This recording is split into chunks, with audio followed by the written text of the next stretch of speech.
So how's it going, everybody? Great to see you. Thanks for stopping by. Hope you're doing really well. Basically, we're going to be doing our weekly live stream. We're going to be talking about Bernie's surge. We're going to be talking about how Hillary Clinton and many others have tried to take Bernie down over the last week and more, and have all failed to do it. And if anything, they've just seemed to help him. We're going to talk a little bit about Doughnut Gate. For you Americans who maybe don't know, there's a big scandal in Canada about donuts that makes a lot of people look bad. Liberals and conservatives, socialists were sort of out of this loop, but we could talk a little bit about that. We can also talk about the conservative leadership race here in Canada. Some big names have either decided to jump in or not jump in. So if you have questions or comments about that, I don't have too many conservative listeners, but of course, it is one of the bigger parties in Canada. And so whoever leads that party is obviously going to be very important. If we want to talk politics, I think we have to talk that as well. Derek says, I hope Mrs. Yeah, no, Derek, I mean, I totally agree with you. I think Hillary Clinton seems to think that other people give a damn what she thinks. And maybe there are people. There must be some. I mean, Hillary Clinton still has fans. But it's a minority of people. Hillary Clinton is enormously unpopular. And in fact, I don't know about the most recent data, but I do know that late last year, she was more unpopular than Donald Trump. Now, whether you think she deserves to be more unpopular than Trump or not, like, we can have that debate, but she is. And that's just a sign that, like, Hillary Clinton is not well liked. So from my perspective, I think it's perfectly reasonable to ask, at some point, is Hillary a great anti-endorsement, right? Is Hillary a great anti-endorsement? So a couple things tonight. Brianna won't be joining us. Unfortunately, she has the same bug I did. If you guys remember, I didn't put any videos out on Monday because honestly, I felt I was going to pass away.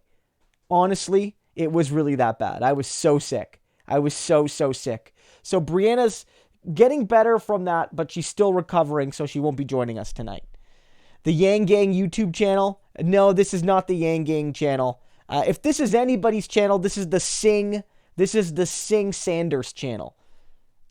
With or without polls, Bernie Sanders will be the Democratic nominee. Look, I very much hope so. And I mean, I never didn't believe, but like now I'm really in.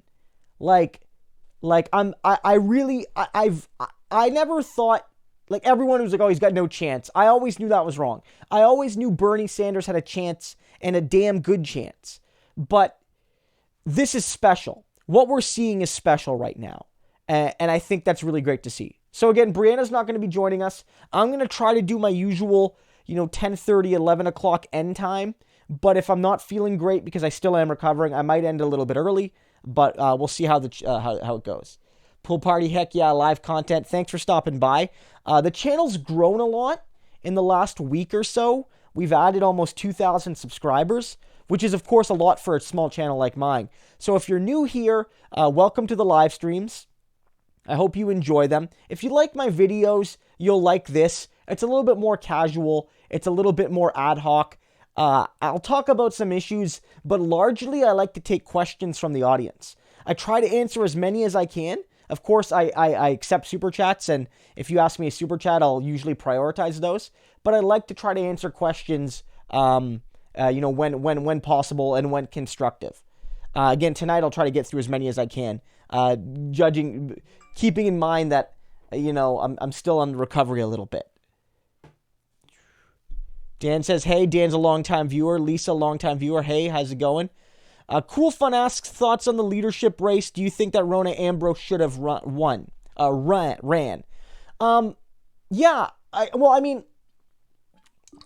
Here's the thing. I'm not a conservative. I'd never, ever vote conservative. I'd never, ever vote liberal. I'm pretty much a diehard NDP guy.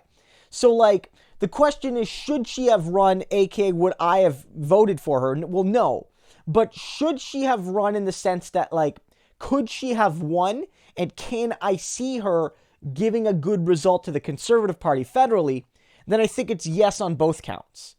From a neutral observer, can she win? If she runs and takes the time and effort and resources to do it, can she win? And I thought the answer was yes. And if she does win, is she able to become prime minister? And I think the answer is yes. And so I was surprised to not see her run. I really was. Now, this story just broke technically today, but last week we sort of knew about it, so this isn't a big shock. But it is interesting to see that she isn't running because I thought she would have been absolutely a tier 1 candidate. Right up there with MacKay and Poilievre. I think she had an absolute, great chance of winning. She would be seen as not a social liberal, but not a social conservative either. Sort of in the center of the party in terms of social issues, and would be a Westerner, but not seen as a typical hardline Westerner. And so I think she could have done a good job. And I mean, she's never been leader before, of course, but she was interim leader from the time that Harper left to the time that Scheer jumped on. And so there really was a potential that, she's already sort of done the job. So, and she did a good job by most neutral accounts. So that she could have said, well, I've already done it. I can jump into the role. And I think she would have had a credible argument. So I'm actually very surprised. And I know a lot of conservatives I see on social media are very disappointed she didn't run. Pool Party says, just discovered your channel through BreadTube. Love your timing and delivery. It's a good way to keep up without scrolling the Chapo subreddit. Thanks so much. I really appreciate that. The BreadTube subreddit is great. For those of you on Reddit, or even if you're not on Reddit, go to BreadTube. You'll see tons of great left-wing content. It's not a sectarian place. There's social democrats, there's anarchists, there's everybody there. People are generally pretty welcoming of the broad left. And I think it's a good place to find interesting content. You get the big dogs like H-Bomb and ContraPoints and Philosophy Tube, but you also get smaller creators like myself, which is a good mix. Thoughts on Quebecois liberation? My view is ultimately that Quebec should probably stay in Canada. Part of that selfishness, because Canada would suck without Quebec even more than it currently does suck in many ways. But I also, don't have such a visceral hate of it. My view, for instance, here's my personal position. If I lived in Quebec, I would vote for Quebec Solidaire, even though I'm not a separatist, because separatism is an important issue, but not the only issue. And so for me, that's where I would go.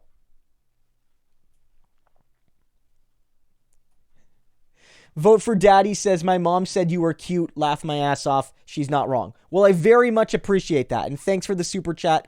Thanks again so much for supporting the channel. Vote for Daddy. I really like that. I'm glad to see people find that I'm very photogenic.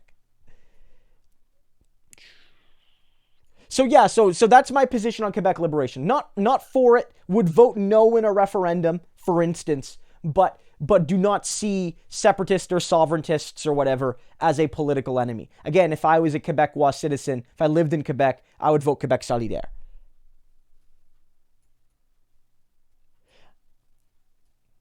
Yeah, Joshua, we're doing great. I mean, Jonathan, about Doughnut Okay, so I'm going to explain Doughnut a little bit. I'm going to get to the questions eventually, but I'm going to explain Doughnut So basically what happens is that in Canada, we have this Tim Hortons franchise. If you live in some parts of the United States, you might know what Tim Hortons is. It's basically very, very standard coffee, standard donuts. It's not very good, frankly. It used to be better, maybe when I was a kid or before that, but now it's not good. It was ostensibly a Canadian company. It's owned by this Brazilian multinational corporation, but it's still got all of the Canadian nostalgia. And it's seen as the place where regular Canadians, quote unquote, go to get their coffee and their donuts and whatever, right? And that's because of its marketing, but it's also because there are Tim Hortons basically in every small town in the country, and every big city as well. So it's seen as part of the Canadian fabric. And so Justin Trudeau did an event in Winnipeg, city in Western Canada, and went to a local donut shop that has more expensive donuts. They're a buck more per donut or whatever. And conservatives sort of flipped out by saying basically oh my God, Justin Trudeau's an elitist. He won't go to Tim Hortons like regular Canadians, which is ridiculous. But what was also ridiculous was the counter backlash, which was a bunch of like liberal supporters saying, isn't Canada so great that our only scandals are that people get mad about the Prime Minister's donut shopping preferences? Which is of course ridiculous, because in Canada, we have tons of real scandals. We really do. Like, our liberal government gets away with so much crap. It's not just when a Republican is in power, but especially when a Republican is in power down south, because everyone just ignores our stuff and points to Trump. So here in Canada, you got, like, people in the States maybe don't know this. Our Medicare system does not cover your medicine or your teeth or your eyes. And so you can go to the doctor and the doctor can tell you, hey, you're sick. You need this pill to stay alive or get better or not get sick again or what have you, but you can't afford the pill. So you just get sick. You can go back to the doctor and the doctor will tell you again, hey, you really need this pill. That doctor's visit is covered by our single payer system, but not the medicine. You can go to the emergency room with a bad toothache. The doctor there will tell you, oh yeah, you have a bad tooth. Go see a dentist. The dentist isn't covered. All of these are issues in Canada. In Canada, we put our Indigenous people, like our Native people, in jail at a higher proportional rate than you people put African Americans in jail, right? Like half of the women in our women's prison system are Native. But Native people are only like 5% of Canada. And of course, as you know, Justin Trudeau painted his face in a racialized manner, and that blew up in the election, and everyone still elected him anyway. And it's like, so for all these people who are mad about Justin Trudeau buying the donuts, they're dumb. But everyone's saying, oh, isn't Canada so great? Because like we don't have real problems here like they do down south with the orange Cheeto man, like, I was like, no, like Canada's got a ton of problems and we ignore those problems because we like to be smug about the Americans, and it's infuriating. Notification squad. Hey, Krista, how's it going? Tulsi Gabbard is VP. Pills Mandy, I don't like it still for a bunch of reasons. Look, Tulsi has risen in my estimation over the last few days because she stuck up for Bernie when Liz attacked him and smeared him. I like that she's suing Hillary Clinton because I think Hillary Clinton did basically like defame her. I really do. I really believe that. And did you guys see the line? Read the summons, her like summary report, where it says in like the first paragraph, Tulsi Gabbard is currently running for president, an office Hillary Clinton has long coveted but has yet been able to achieve. Basically roasting Hillary in the first line of her formal legal document. That's some awesome stuff. But there's real challenges there. Whether you guys like it or not, or I like it or not, impeachment's popular with Democrats. Impeachment is popular now with a majority of Americans. A majority of Americans, not a plurality, a majority want to see Donald Trump removed from office. They want to see him not only impeached, which he has been, but removed via that impeachment. So from my perspective, Tulsi being literally the only Democrat basically to take a stand. I know there was one other guy kind of, and then another guy crossed the floor, but the only Democrat that anybody can name taking a stand against impeachment has made her radioactive in this presidential primary. And in addition to that, she doesn't really stand for Medicare for all. I don't know what her tax policy is. Again, people say I make too much of this, but her somewhat cozy relationship with Narendra Modi's regime in India is unacceptable. It's unacceptable. It was unacceptable a couple years ago, and it's certainly unacceptable now, given how Modi has accelerated his program.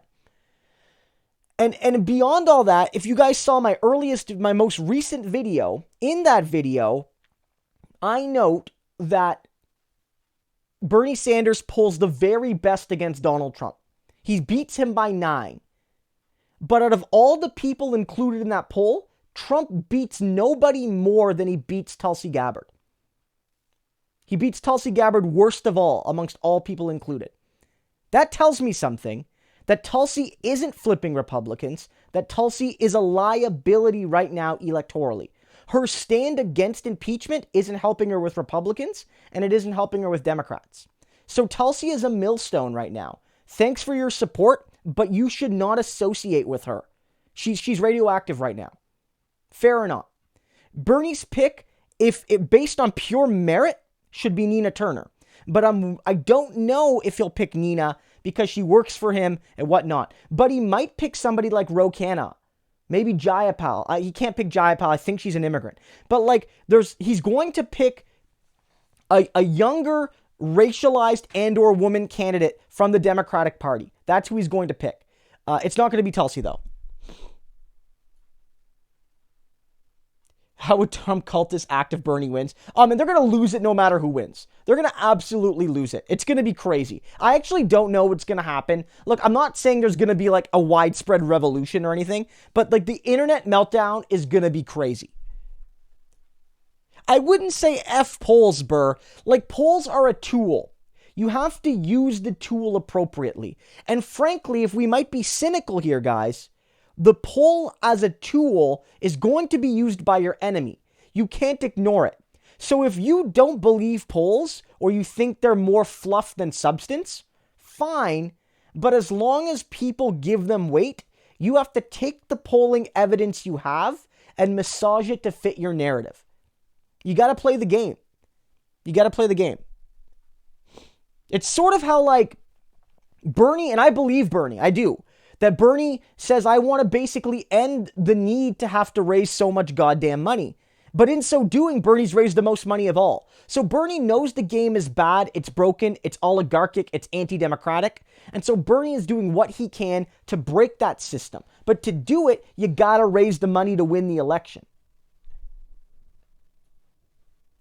Yeah, Dan, exactly. Exactly. I said much the same in my videos today. Joe Biden's electability narrative is his final barrier.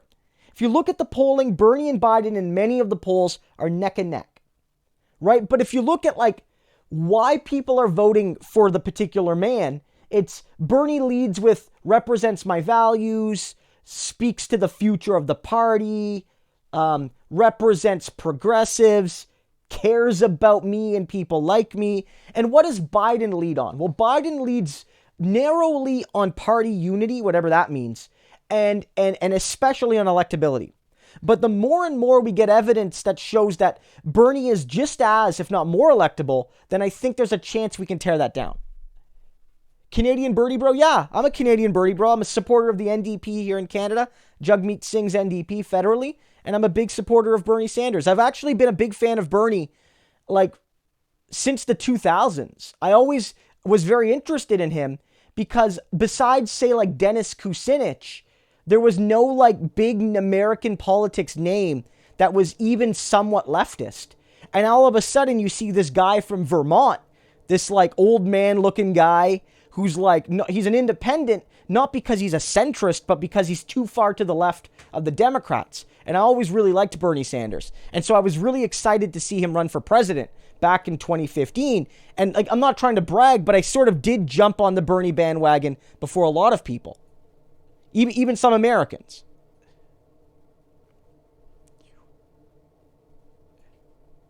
Terame says, new to your channel, here's $2 to say hi. Thank you so much, Terame. I really appreciate that. Thank you for your support. Very much appreciate that. Roman says, I like her, but Tulsi has too much drama for Bernie. Roman, you're 100% right. 100% right. That's exactly my viewpoint. It's like, look, like there's a, like, Tulsi seems like a nice person. Much like Andrew Yang, who I disagree with. Seems like a nice guy. It's just, it's not worth it right now.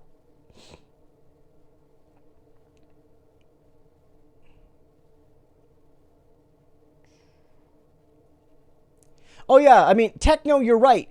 Don't stop fighting, guys. Like, I know what, like, the last week on this channel, there's been a lot of positive news because, like, there was the smears by Warren and we were all really mad about that. But then we sort of realized that they didn't work. And so we all kind of got over that to some degree. And then, like, then the Clinton smears came and we were like, oh man, we were mad about that. But then we realized, man, everyone hates Hillary Clinton. So they're just going to do the opposite of what she says. And so Bernie's just going to grow. And there was the good, like, Joe Rogan was saying good stuff about Bernie. I'm not a huge fan of Rogan, but I acknowledge the fact that, Like, he's one of the most influential people on the internet. So you got to take your praise where you can get it. You know, it's been a good week. But again, it's only going to get harder for Bernie. It's only going to get harder for Bernie in digital spaces, in mainstream media. Like, it's just starting. It's literally just starting now. Like, I mean, Pills Bandy, I don't know. Actually, I don't know what more they can do. They can just try to keep doing what they're doing. I'm not sure exactly what'll happen. But, like, they're thinking about things we haven't even thought of yet. The Bloc also has reservations about NAFTA 2.0. Yeah, the Bloc can't, like the Bloc, the NDP. The Conservatives are just posturing. NAFTA 2.0, CSM USA or whatever you want to call it, that's passing here in Canada. It's passed in the States. It's going to pass here in Canada because we have our center-right Liberal Party and our right-wing Conservative Party. That's our big neoliberal parties. They 100% support the deal. The Conservatives are posturing because it's a minority government and they don't want to look like they're rolling over for Trudeau, but they'll 100% pass the deal. So it's irrelevant what the Bloc and the NDP think on this. Like from a voting perspective. Lisa with the super chat says, I think my eyes are permanently crossed from reading the 200 plus list of NDPers I found today. Whoever thought printing out 7-point font lists for NDP volunteers should be forced to eat at Tim Hortons donuts. Seriously. Lisa's a longtime viewer of the channel. And Lisa, thanks so much for your very generous support now and always. And Lisa's a great volunteer for the NDP out in Alberta. Really on the ground fighting Jason Kenney. And conservatism there. It's an issue all over Canada, but Alberta especially is dealing with a really, really heinous government right now.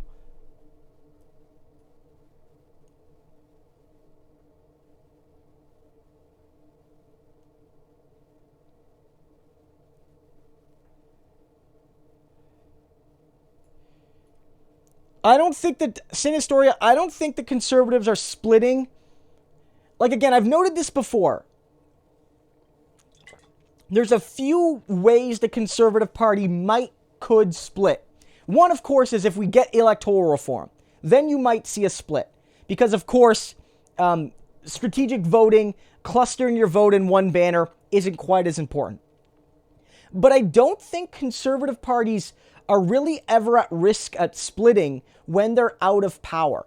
If you remember, what caused the split in both Alberta and the federal Conservative Party was disenchantment after a long time in power. So the rise of the Reform Party, of the alliance, whatever you want to call it, in the federal government, at the federal level, really happened because the Brian Mulroney government somehow wasn't conservative enough for a lot of the Western Conservatives. There was a whole bunch of social and political issues that they felt Mulroney compromised on, and as a result, they started their own party, right? And in Alberta, that was the same thing. In Alberta, there was some people who felt that the PCs, before the split with the Wild Rose, was too moderate, and they needed a real conservative party in Alberta. And that's where the Wild Rose came. And then what ended up happening in both cases, quicker in Alberta than it did federally, was that after losing a bunch of times, they merged again, right? They merged again federally because they knew the Liberal Party would win perpetual majorities unless they remerged. And then they did, and then it only took a couple years after that, and they were in power for almost a decade, right? And they didn't win the election this time, but they won the most votes, the United Conservative Party, federally. And so I think if you see splits in the conservative movement, it's usually after they've been in power and the right wing of the party feels taken for granted. Right now, they have a common enemy in Trudeau, much like they had with Rachel Notley. So I don't see a split happening until they get back to power. That's my read again. Yeah, non-compete is great. He's got great content.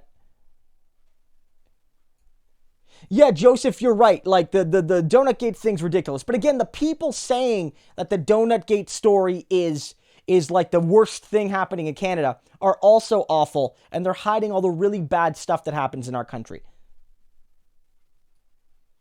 Vote for Daddy. BreadTube is sort of like, yeah, it's from like Kropotkin's like Conquest of Bread. It's basically a word for LeftTube. It's like LeftTube, and it's also a subreddit. And so it's sort of a loose community. And the big names are people like H-Bomb and ContraPoints and Philosophy Tube and to some degree Lindsay Ellis and all the really big sort of left-leaning YouTubers. Peter Coffin, of course, is one of them.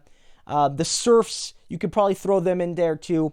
And then they basically were all sort of like left-wing people. It's not really a formalized group, but the BreadTube section of Reddit is just a kind of a place where you can find, in general, left-wing YouTube videos and left-wing video creators. Yeah, Almighty Huge. I would vote QS if I lived in if I lived in Quebec, 100%. It's the only place I wouldn't vote NDP. I would federally, of course, I would still vote NDP in Quebec because Quebec Solidaire doesn't run federally. But the only place I wouldn't vote NDP provincially would be Quebec, to vote for Quebec Solidaire. Dimitri OG says, you got me hooked on your streams and vids. Well, it's glad to have you here. I've been noticing, Dimitri, you've been here over the last couple weeks. It's very good. Thank you so much for stopping by. I mean, Manic, about superdelegates, I'm not worried about that right now. I think that, for now at least, Bernie's just got to keep fighting. What we're seeing right now is that in a lot of states, the Bernie-Biden two-horse race is crowding out most of the other people. And so if you look at some polls of California, no one but Bernie and Biden are above 14 or 15. And you need to get 15% to get any delegates at all.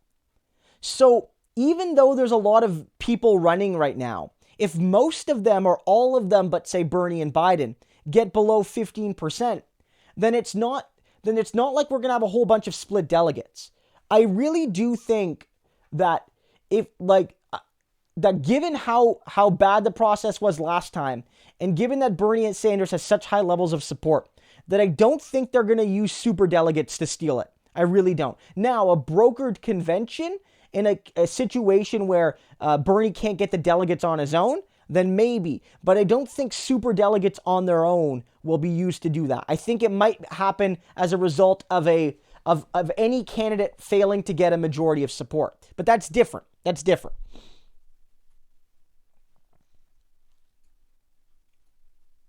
I mean, Pills Bandy, I do think you're right. I'm not saying MacKay's a lock, although I do consider him the favorite. But if he does win, it'll be a lot harder for the Liberal Party and Liberal supporters to go to people and say the Conservatives are boogeymen. They'll still do it, and they'll still find some success, but it won't be as successful as it was with Scheer and Harper. And that will make ABC voting a harder sell than it has been in the recent federal election, which could be good for the NDP in some ways. I mean, look, at the end of the day, Almighty, about Quebec Solidaire, look, here's the thing about voting in Quebec. You get almost no referendum on any particular policy, right? Like Justin Trudeau can promise you pharmacare and you can give him absolute power, but then he still can just change his mind. But with separation, you get your vote. Like, there's going to have to be a referendum on that. It's like, it has to be. So for me, I'd vote for Quebec Solidaire because I trust them day to day to implement the legislation I want. And then when it comes to a referendum, I'll just vote no. So it's like, I support all your policies except that. So I'll vote for you, right? Yeah, there's a whole big thing with the ONDP right now. They're down in the polls, although polls in between elections at the provincial level can often be polluted by federal data. I honestly think in some ways, like, there has to be something said for how the Canadian electorate, I don't want to blame the voters, but I am going to a certain degree blame the voters and say that if you're lining up behind the Ontario Liberals, who are basically the reason we have the Doug Ford Conservatives right now, after only a year and a half, maybe a little bit more, then I don't know what to tell you. And it's like, you can't just blame the NDP for that.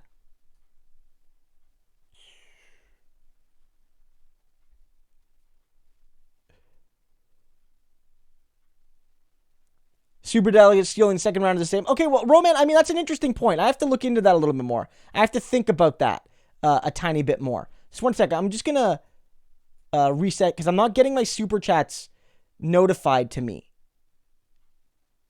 I'm not getting them notified to me like I was before. So let me...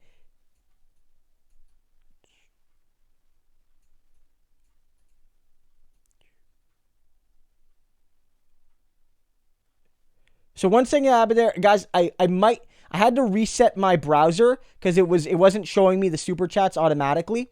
So if I do, I'm gonna start here. It cut off my questions here. If I did miss a question you really want me to answer, do ask it again. So I'm gonna start from where I am. So apologies, nothing personal. It's just I want to be able to see my super chats as they come in. Yeah, certainly, Sinistoria, the U.S. is an outlier. But here's the thing with Canada. You can acknowledge, like Bernie does. Bernie comes to Canada for the insulin run that they do, from Detroit to Windsor, because our insulin prices are cheaper. But the thing is, there are still Canadians. There are an estimates of 1 million Canadians. Now, that would be like the equivalent of 10 million Americans for population who can't afford their medicine, who cut their pills in half, or who don't take their full dosage, or who don't renew their prescriptions because they cannot afford it. That's our system. Even though our prices are cheaper, as long as they cost something, poor and marginalized people will not get the healthcare they need. That's what we have here in Canada. Dimitri, I think Bernie is the big winner on Super Tuesday. I mean, I hope so. I think that Bernie Sanders has a really good chance to kick off early momentum. The polls look good in Iowa. The Des Moines Register poll, which I covered on the channel, is one of the best polls to predict not only Iowa, but the general winner of the primary process. Bernie led that poll.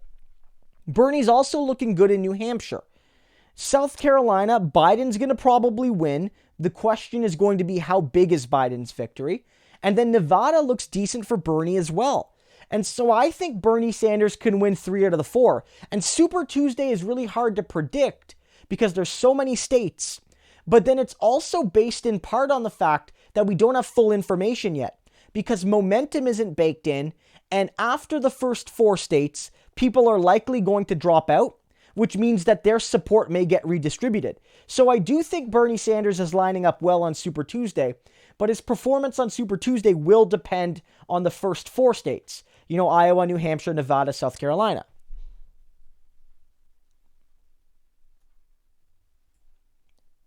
I mean, look, I do think, I'm not, on the one hand, I really do think that at this point, if you're polling consistently below 10, like now, especially if you're polling below 10 in the early states, you really do got to be asking yourself, what the hell am I doing in this process? I get why Yang and Gabbard are still in. They feel they're bringing important issues and perspectives to this contest. Totally get that. I don't want to tell people that, they're not allowed to run anymore. But I do have to say that if you want a progressive choice and you're sitting at 3-4% in the polls, then, all you're doing is earning votes that won't get turned into delegates. That's what's happening, right? That's the nature of this process. You only get delegates if you get 15%.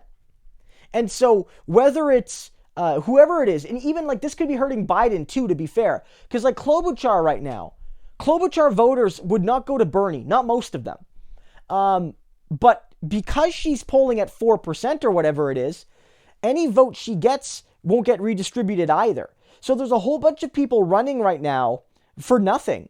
And so maybe they hope they can shock the world in Iowa or New Hampshire, but they have to be thinking that there's what from a technical perspective, am I adding anything to the race?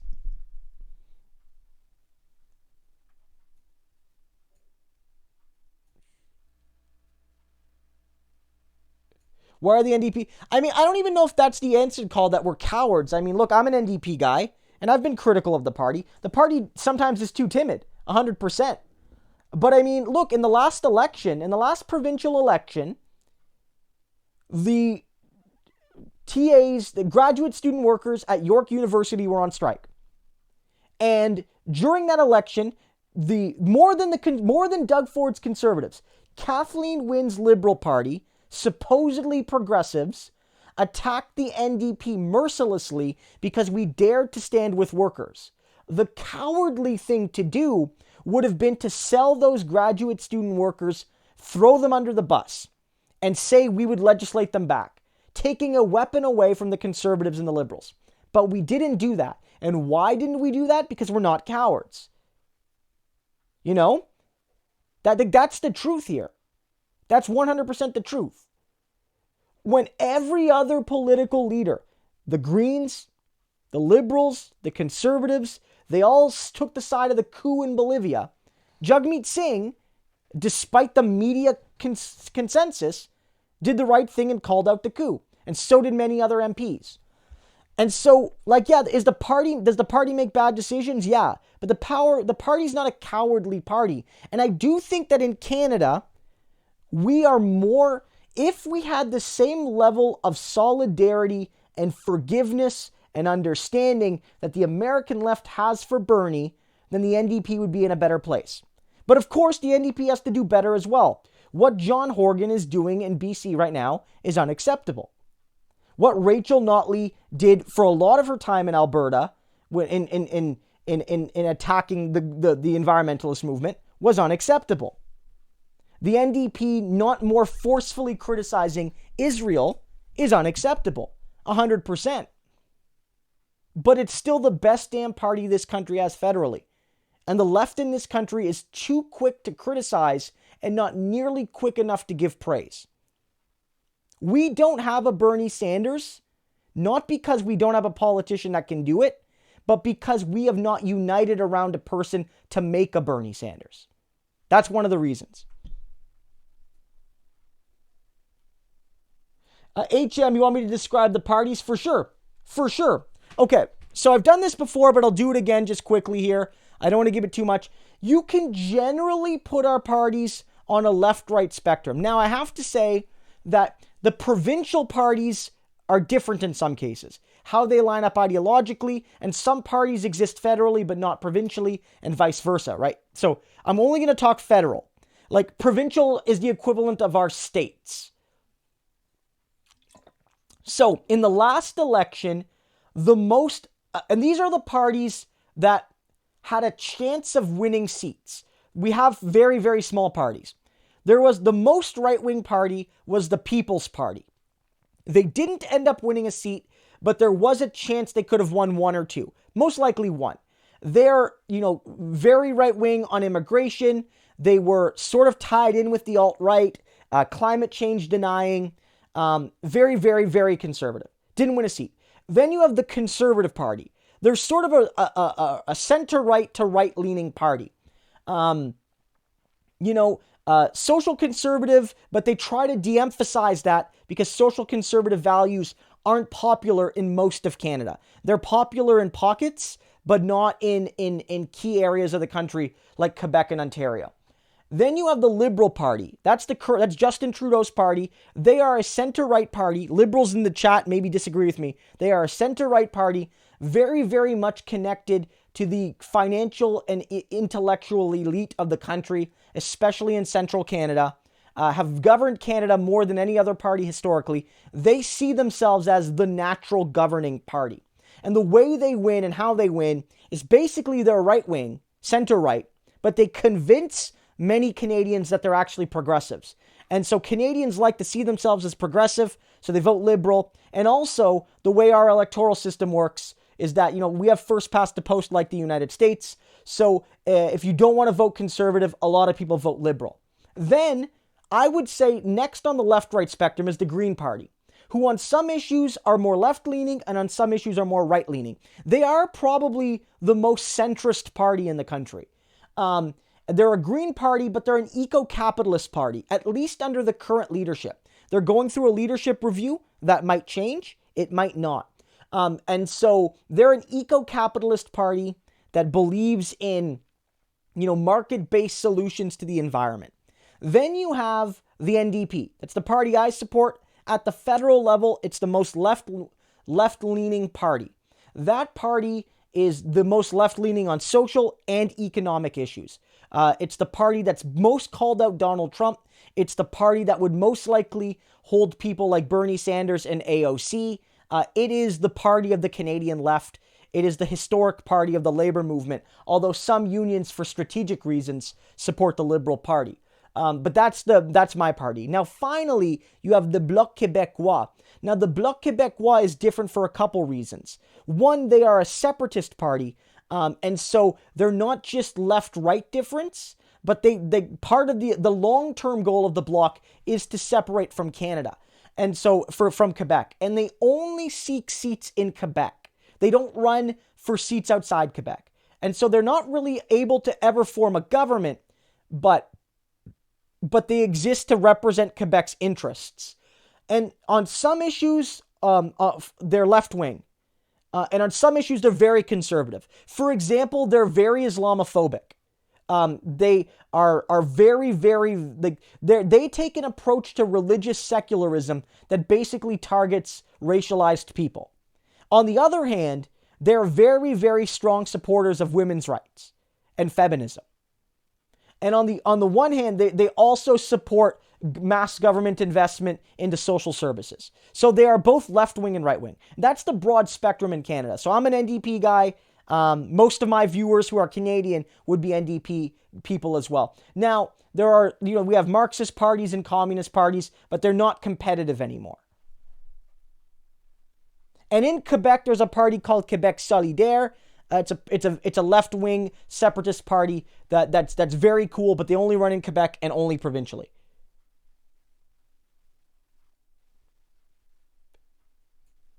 I mean, yeah, Windy, I haven't seen that smear article about Bernie. I'll check for that, but I mean, I have a very hard time believing that.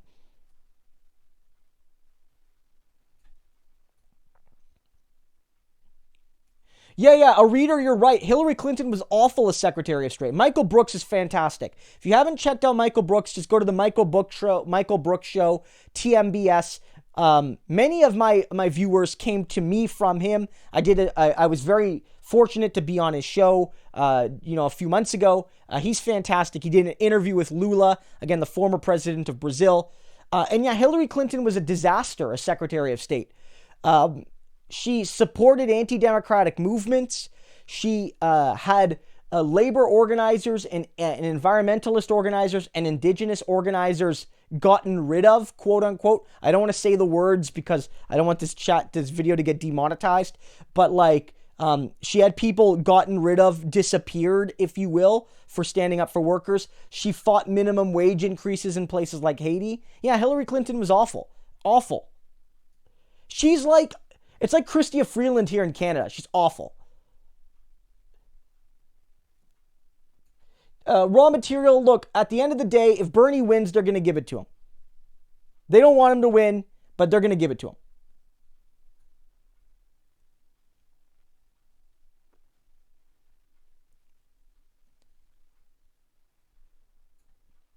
How will the left fund new programs without substantially raising taxes on the middle class? Well, it depends. A couple things. What do you define as middle class? Are you defining middle class as everybody who makes under $300 grand a year? Well, then maybe you will have to raise it on the middle class. But when I think of middle class, I don't think of people who make, something into a good ways into the six figures. So there's that. But also, you have to look at the ways in which you can raise taxes. Here in Canada, for instance, Jagmeet Singh's NDP proposed tax increases. There would be an income tax increase, but only on families making, I think, above $200,000 a year. Or on individuals, making $200,000. That's not middle class. The average Canadian family makes $60,000-70,000 grand a year. So the average individual making $200,000, that's not middle class. But it's where you raise your taxes. You raise your taxes on corporations. You raise your tax on corporations. You raise capital gains taxes, which overwhelmingly hit the wealthy. You raise investment transaction taxes, which overwhelmingly hit the wealthy, because regular people don't trade stocks by the thousands each and every day, or even mutual funds on a frequent basis. You tax wealth. and you only start at 10 million or 20 million or 30 million or whatever. That's what you do. That's what you do. So, and you can raise tons of money. Here in Canada, we could raise $70 billion over the next 10 years, just on a 1% wealth tax above 10 million, above 20 million a year. That's just one of the taxes, right? You can do those things. There's tons of ways you can raise money on just the rich, just the well-off, through tax increases, both income tax and then the creation and expansion of taxes that disproportionately hit the wealthy.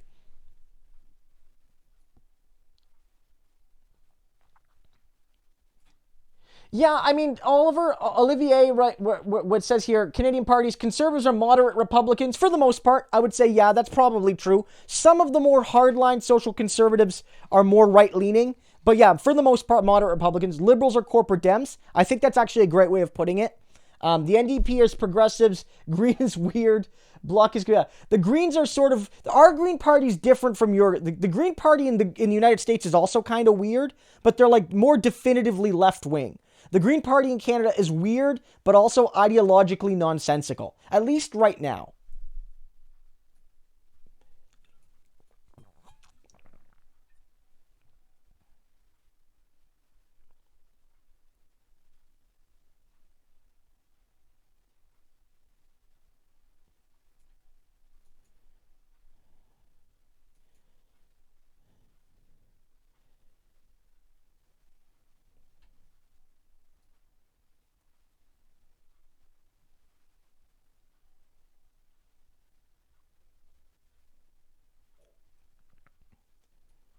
Bernie asks, do you think Bernie will win Iowa? Bernie, thanks for stopping by. I know you're a busy man right now with impeachment, but I'm glad to see you came to my stream personally. But I do think he's going to win Iowa. I do. I think there's a couple reasons. One, the polling looks good for him there. But if anything, I think a lot of the polls I've seen really underestimate Bernie. Not nationally, because national polls are a little bit more robust in their numbers. But some of these state polls are like, look, we polled 50 people. I'm exaggerating, but it's like we polled 300 people, 95% of whom are above 50, and all of them are white. And we found that Joe Biden's doing real well with them. And Bernie Sanders not so well. Well, of course not. Bernie's strength is with young people. Bernie's strength is with Latinos. Bernie's strength is not with old white folks, right? And so at the end of the day, if Bernie is still leading in a lot of these Iowa polls, I think it's good. And one additional fact for those who maybe don't know, the U.S. has primary days that are traditional votes. You go and you vote. But they also have caucuses where you have to go and stay for a couple or a few hours while they count everybody up. You have to wait in a room and be counted as part of your group for the candidate you support. You know, you go and you sit with the Bernie people or with the Biden people or whatever. And those types of events, I think, give the edge to Bernie-style folks. Candidates with a lot of enthusiastic, passionate supporters. And so I think that caucus polling is underestimating somebody like Bernie. I think it's going to be a good night for him in Iowa. I do.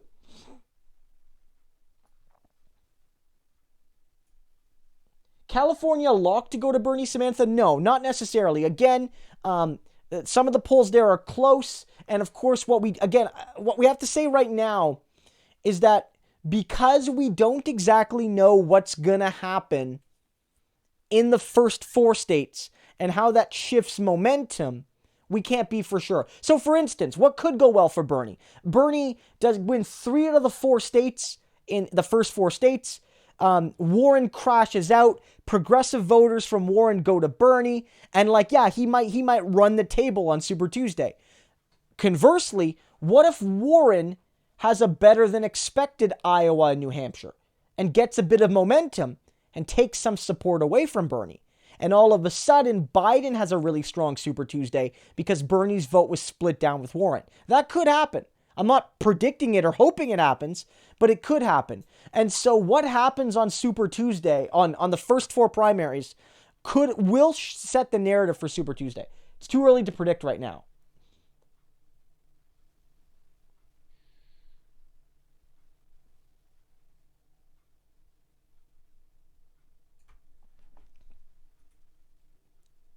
OB Alfred says, I love your work, man. Cheers. Well, thank you so much. I love all your guys' comments and support. I'm really appreciative of the super chat and the support for the channel. Thank you so much.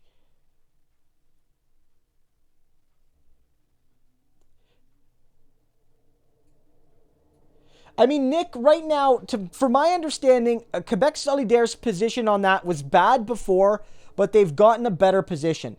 In Quebec, they have the best position, which is basically to accept that Muslim women have freedoms.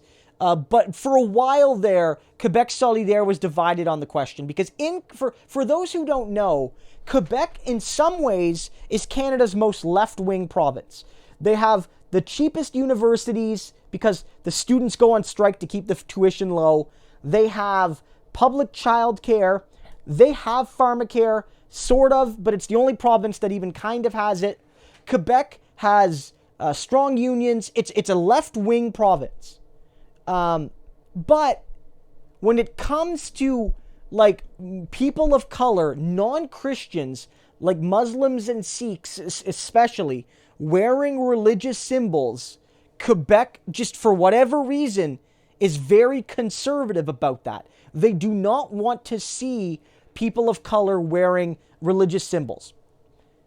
Right? They don't mind the fact that all of their schools and roads and hospitals are named after saints and nuns and priests and Jesus and what have you. But they really don't like seeing anything that can smell of Islam or Sikhism. They don't like it. And they're wrong about that. Quebec is wrong. I'll say that here. They're 100% wrong. And it's a shame that some of the most progressive people in the country on most issues are so backwards on another issue. But it is what it is. And so even progressives in Quebec are divided. Even socialists in Quebec, to some degree, are divided on that question. Whereas in the rest of Canada, the people who want to ban religious symbols of like Muslims are almost always right-wingers. In the rest of Canada, even really, really like passionate atheists understand that like the issue isn't that individual Muslim women wear the hijab or niqab. Sort of, Alexander. Quebec Solidaire is, but I would say they're much more left-wing and they're much more grassroots than the NDP. So, A's, thanks for stopping by. Great to see ya. I mean, Zachary, I'm not sure what will happen if the Ontario election was held today. I mean, right now, everyone's loves the fact that, like, a lot of people are some elements of the left are gloating that the NDP is down in the polls. But what the polls indicated last year was that when you polled for the Liberals without a leader, they did much better than when you actually plugged anyone into the job, except for John Tory, who's not running. It's going to be one of the 6 people who are running. I can only name like 3 of them. Maybe 4 of them I can name. Can't even name the other 2. And I'm a political observer in Ontario. That's how little I care. But the reality is, there's a chance that person is like, okay, let me start again. When a party doesn't have a leader, some people say that it puts them at a disadvantage. And that's somewhat true. But it could also be that everyone is reading into that future leader what they want to see. Left-leaning people who are open to voting Liberal see a progressive. Right-leaning people who are open to voting Liberal see a moderate. That's what they might see. And so but when you plug somebody into that job until a person takes up his or her role as Liberal leader, then like everyone could read that in. But if Del Duca becomes leader, he's going to have all of the stink from Kathleen Wynne. And if somebody who tries to run as a leftist comes in, maybe that'll lose a lot of moderates. So I cannot say what's going to happen in Ontario politics.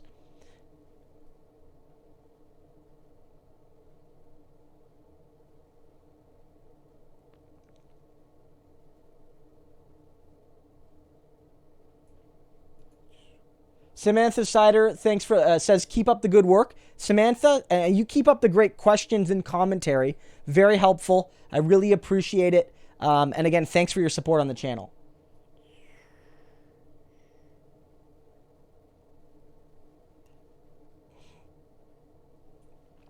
Rogelio,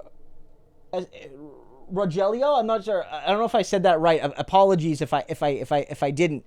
Bernie needs to take the gloves off. To a certain degree, you're right. Bernie has to be selective in how he does it. For instance, he was 100% right not to take the bait from Hillary Clinton, not to respond to that and attack her, because Hillary Clinton is meaningless. She's irrelevant. She's nothing right now. And so Bernie Sanders was right to say, like, he made a one instance, he basically said, look, today we're impeaching Donald Trump, or we're doing the impeachment trial for Donald Trump. That's what matters today. Perfect answer. Perfect answer. Because anybody who's voting in the Democratic primaries hates Trump, wants to see him out of office. Bernie's taking the focus away from Hillary, throwing it on the Trump. But on the other hand, I do think apologizing to Biden for the corruption thing, I mean, I don't know if that really benefits him. Biden is corrupt. Like, Biden's corrupt. He might not be as corrupt as Trump. He probably isn't as corrupt as Trump. But like he shouldn't have backed down on that. Because then Biden just attacked him a few hours anyway. Although, and I noted this in my video last night, Bernie went right at him, basically on the Social Security question. So I think Bernie has to be very careful. He has to take the gloves off. But Bernie Sanders has to be sure that he's punching, he's counter-punching. If he's not, Bernie Sanders is building a positive movement, and I think he needs to preserve that. And I generally trust his judgment. I do trust his judgment.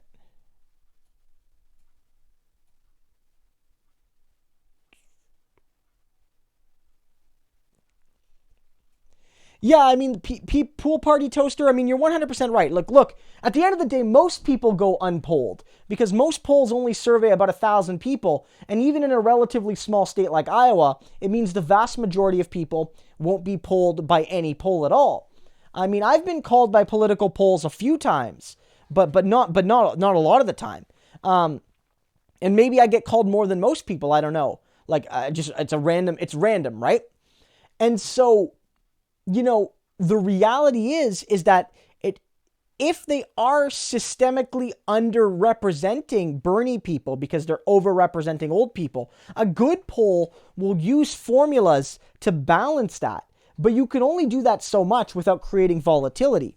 So I do think it's very possible Bernie is being undersampled in some of these smaller polls. I do think that's possible. Yes, in his story, a lot of Canadians did go help Bernie. A lot of Canadians went to help. A lot of Canadians that live in Canada right now, whether they're going to school or they have a job here, or you know maybe they moved here and they're dual citizens, are doing a lot of organizing for Bernie. There's a big group of people in Toronto. Tim Ellis. I don't know if anybody knows Tim Ellis. He's one of my viewers. I don't know if he's in the live streams all that often, but he's like he's down in the States right now, working for Bernie. He's working, I think, in New Hampshire, like on the staff there. So like Canadians are making contributions. And as Sinistoria notes, in 2016, Nikki Ashton, who's a member of parliament for the NDP and one of the more left-leaning members of our party, and somebody that I have a lot of support for, went down to the States and knocked on doors and stuff for Bernie. And she's also been at like the Sanders Institute, that organization that Bernie is starting with left politicians and intellectuals. She was at some of those meetings. So it's great to see. I want to see more cooperation between the NDP and the Bernie Sanders AOC, Talib Omar wing of the Democratic Party. I want to see more cooperation. I want to see you guys come help us. I want us to keep helping you guys. I want to see those things because honestly, we need one another. The left in Canada needs Bernie to win so we can stop, so the liberals can stop being so goddamn smug about how we're great even though we've accomplished nothing, built no major social programs in the last 50 years in this country. Like, we just rest on our laurels. And I think the United States, you guys need to do better than us. And so as long as Canada is the horizon of progressive of possibility, you'll be limited too. Bernie Sanders could be even more ambitious and radical if Canada was further along. So we need each other. We really do. And think of the trade deal we could build if we had left-wing governments in all three countries. Think of the worker protections, environmental protections, consumer protections for everybody. A real working class first trade deal. But it can only be done if all three countries have left-wing governments. Maybe, if Canada and the USA could, maybe that could do it. But like all three need to have left-wing governments. We need one another. I mean, Corbyn, look, the NDP's position on Israel is not good. It's not good. It's not good. Not good enough. The NDP, here's the thing. It's really interesting because the bar is so goddamn low that our position in some ways is the best one, even though it's awful, right? The liberals and conservatives basically want to effectively criminalize boycotts, divestment, and sanctions of Israel. Only the NDP, out of the major parties, thinks that speech should exist, even though the current leader disagrees with that form of speech. I don't know. But the NDP's position on Israel isn't good enough. The NDP's position on foreign policy is inconsistent. That's a fully fair point. On Venezuela, we were not strong enough. On Bolivia, we were the only party that had a good answer. We did have a good answer there. On Trump and Iran, we were quick and accurate calling out Donald Trump's aggression against Iran. No other party did that. But then again on Israel, we're awful. We're awful, right? So it's like we need more consistently anti-imperialist, globally socialist foreign policy analysis. That's one of the fairest criticisms of the NDP. That's one of the fairest criticisms is on our foreign policy.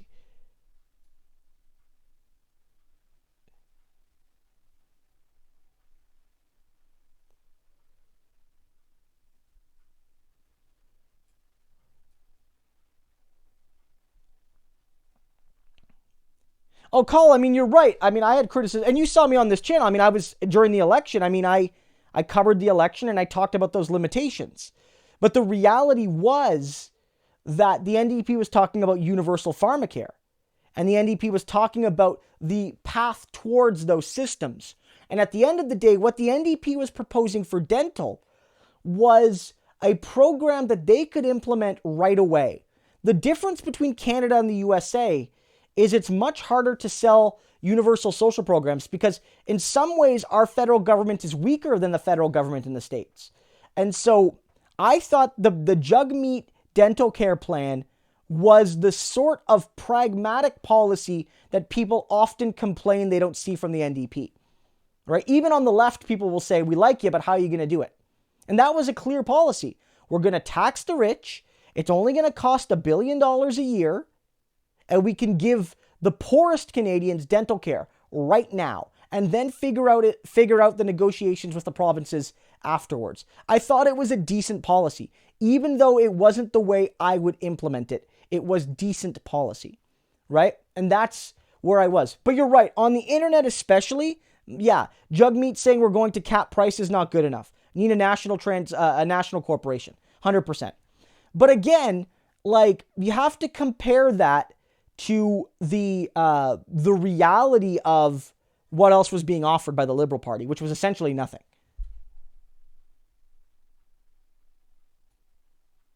Yeah, look, Horgan's position is wrong there. I disagree with John Horgan. It's just his position's wrong. I get that some Indigenous groups support the LNG pipeline. I get that.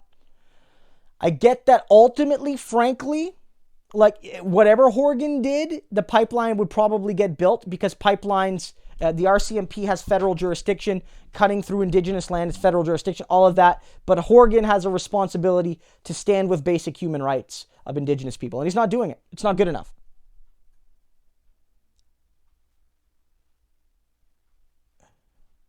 Yeah, I mean, yeah, Lance, you're probably right. The NDP would be center-left. But again, the NDP is basically similar ideologically to Bernie Sanders. Bernie Sanders expresses his viewpoints differently, but ideologically they're quite similar. So it's relative to the political spectrum, right? Like, if you're... For understanding it for Americans, like Bernie Sanders' position, like where would Bernie fit? He would fit in the NDP. Where would, say, like Nancy Pelosi fit? She would fit with the Liberals. Where would Joe Biden fit? Likely with the Liberals, but maybe even with the Conservatives. And where would most Republicans, a lot of them would fit with the Conservatives and some would be with the PPC. Onikazi says, no reason, just happy to be here for the live stream. Well, thank you so much. I really appreciate it. I love all your guys' support and that you're really happy to be here. And I love that there's so many people here. We usually, before, up until a couple weeks ago, with the exception of the Canadian election, we would really only get, 60, 70 people, which was great. But it's fantastic to see even more people here right now.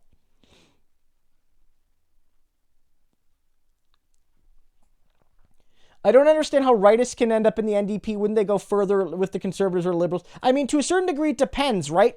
I mean, on foreign policy, things don't always move on a neat left-right spectrum. But specifically in Canada, we have this interesting phenomenon where in certain parts of the country, there are elements of the working class that straddle social conservatism and economic leftism. And so in some parts of the country, voters don't go from the left-wing NDP to the center-right Liberals to the Conservatives. They don't do that. They go either NDP or Conservative and almost never Liberal. That happens in some places. A lot of like blue-collar towns, some parts of the West. And so that's what happens there.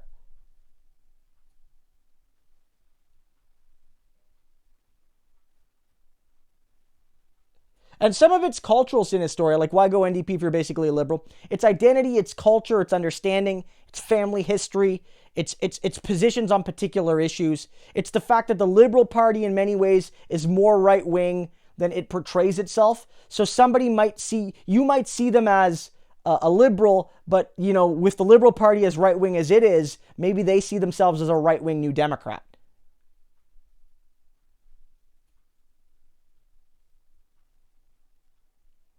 David Dole clued me into you, Onikazi. Yeah, David's great. For those who don't know, many of you do, go check out David Dole, The Rational National. If you YouTube search either David Dole, you spelt it right, Doel, or The Rational National, you'll see him. He's a large YouTube creator, fantastic guy. And when I was very, very small, when I had less than 1,000 subs, less than 500, I think even, he had me on his channel. Before I even started on YouTube, he had me on his radio show, where David had a radio show last year here on Canadian AM radio, and we chatted then, and he was really helpful to me when I just started on this platform. So David, more than anybody else, has helped me on YouTube. Karen Sita says, happy to see more people. Don't forget to like and subscribe. Thank you so much, Karen. If you are new here, yeah, certainly. If you like what we're talking about, the issues, the company you have here, click the subscribe button. If you haven't yet, click the little bell if you already are subscribed. If you click that bell, that helps to give you notifications. And so when I post a new video, you'll be sure to hear about it ASAP.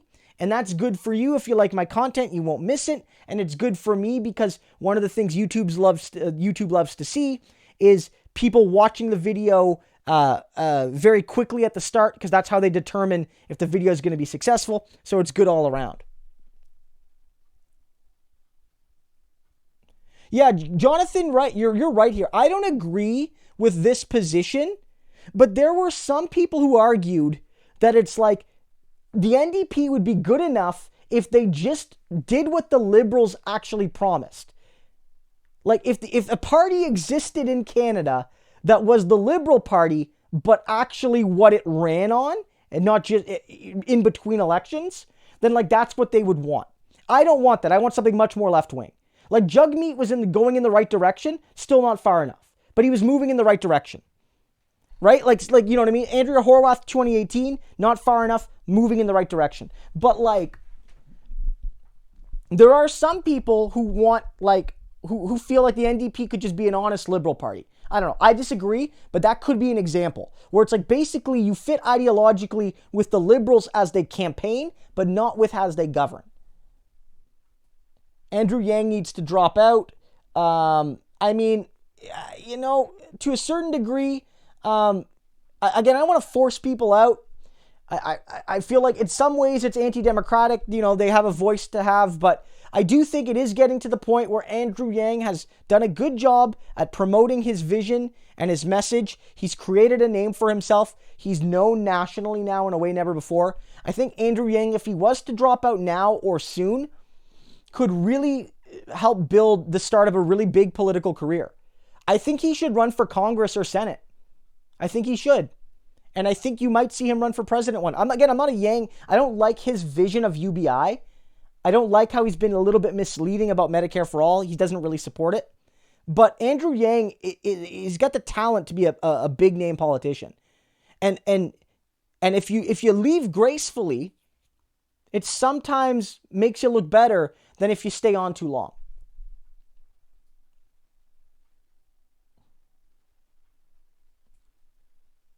No, Alexander, you're 100% right that the Alberta NDP is in a tough position. And sometimes I'm insensitive to that. I get that, especially on the oil question. But on the other hand, you know, they could have done more during their government.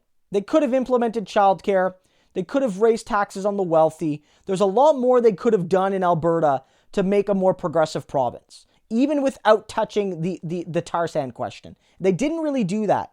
And I think, you know, maybe they thought they could win, but I think like they should have governed to make real change. And they did make a lot of good changes, but they could have done more. They could have done more, and they should have done more. And that's not only the Alberta NDP. The BC NDP could be doing more right now too, although they are partially limited by the Green Party. For example, they wanted to make it easier to form a union, but the Green Party in British Columbia backed them. Lance, there's no middle class, there's only working class and owning class. See, I disagree with you. Not on anything personal here. But here's the thing. I disagree with that. There's definitely middle class people. But middle class as an intellectual term is very different from how we use it in popular discourse. In popular discourse, Lance, you're largely correct. But sociologically, historically, middle class is a real thing. It's people who don't really fit either the working class or the owning class.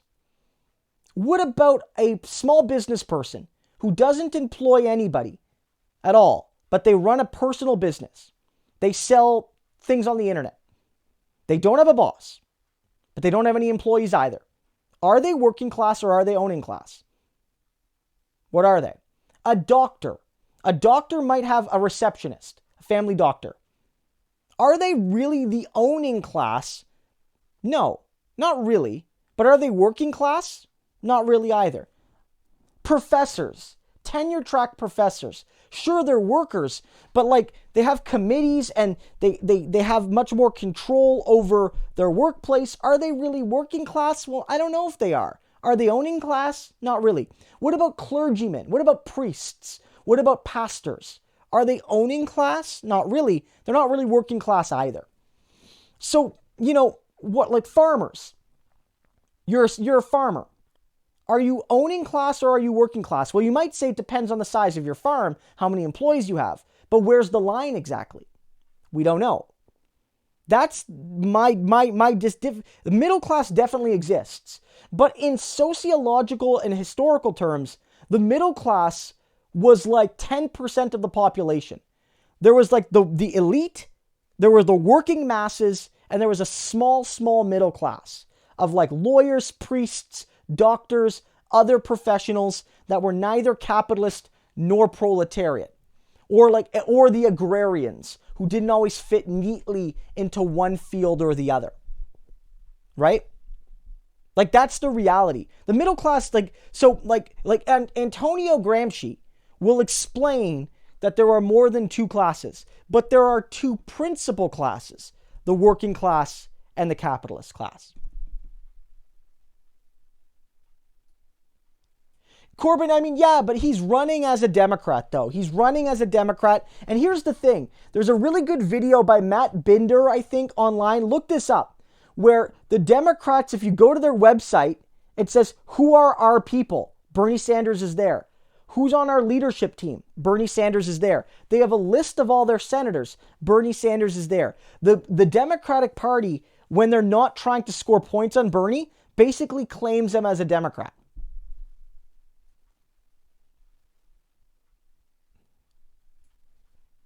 Yeah, I mean, yeah, Alexander, you're right, but like the bar is extremely low, of course, right? The bar is extremely low about to do more for the environment.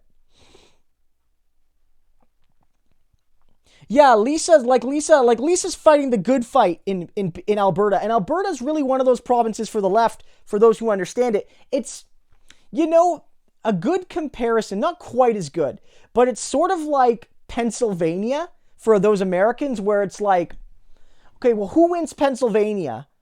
The center of the state will almost certainly go red. Pittsburgh and Philadelphia will go blue. But how blue they go will determine who wins. And so in Alberta, there's two big cities. There's Edmonton and there's Calgary. Edmonton is the more left-leaning city. That needs to go almost totally NDP. And then Calgary needs to go largely NDP. The rural parts of the province basically are electorally irrelevant because they almost vote entirely conservative everywhere in that province. So it's really those two cities that matter. Now, to be fair, those two cities are well over half the provincial population, so it's fair that they matter the most, but it gives you a sense.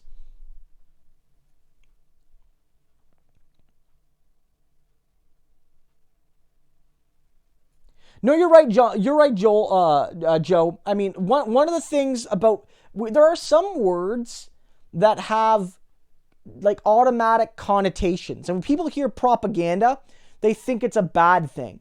But propaganda is just like a form of communication. It's one of those words that doesn't necessarily have a connotation, right?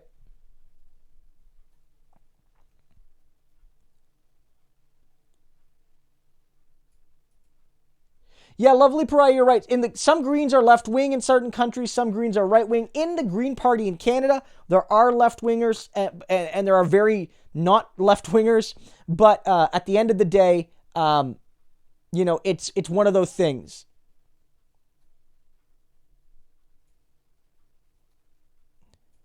Anikaz, if you're measuring everything to the U.S. politics, isn't everything to the left? Not quite. Not quite. I mean, our Liberal Party is to the right of AOC and Bernie and Omar and Tlaib, right? They're it's not like our most right wing. It's not like our most right wing stuff is to the left of their most left wing stuff. I don't think that's the case. But our system in general is more left leaning. It is.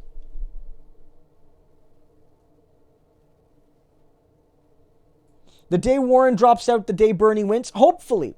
Right now, at least, I haven't seen a lot of like second choice polling recently, but from a lot of it, it's like not a majority, but a plurality of Warren's support goes to Bernie as a second choice.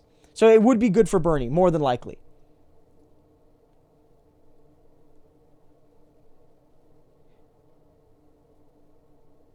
Yeah, like Lethbridge, like Lisa says, Lethbridge is like a smaller city in Alberta. The one thing that Lethbridge has, it has a university. And a university means like professors and public sector workers and young people. That can often be good for the NDP. But still, Lethbridge it would be a tough go.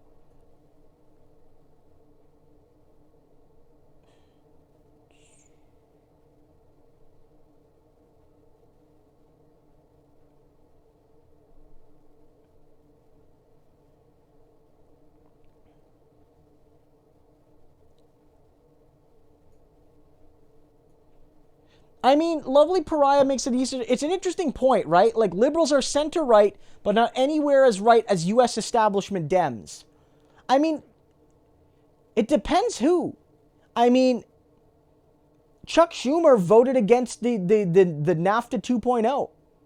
our Liberal Party MPs, almost all of them are going to vote for it. That's Chuck Schumer, one of the most establishment Democrats, voting for that. More Democrats are going to vote against the USMCA than the Liberals will. You know, and some of them are left-leaners, obviously, like Bernie.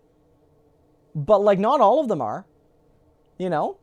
I don't know. I would say in general, our Liberals are a little bit more to the left. Because you are right. For instance, in Canada, no Liberal wants to privatize our healthcare. They want to maybe add P3s and make it shitty, but they don't want to outright privatize it. And so there's nobody in the Liberal Party that has any kind of significant voice, you know, like a Pete Buttigieg or a Joe Biden. And even in the Conservative Party, they might want to privatize healthcare, but they'd be too afraid to admit it. So you're right that there are differences like that.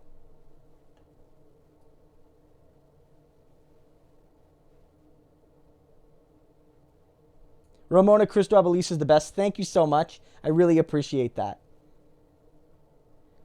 No, I mean, Ray, you're right. I mean, I'm very invested in Bernie winning too. I think it's good for Canada. I think it's good for the left globally.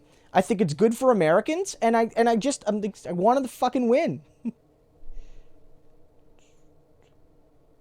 No, somebody asked if Quebec, are you asking if Quebec is hardcore Catholic? No, not really anymore. They used to be. Quebec was Canada's most religious province up until the 1960s and then rapidly secularized.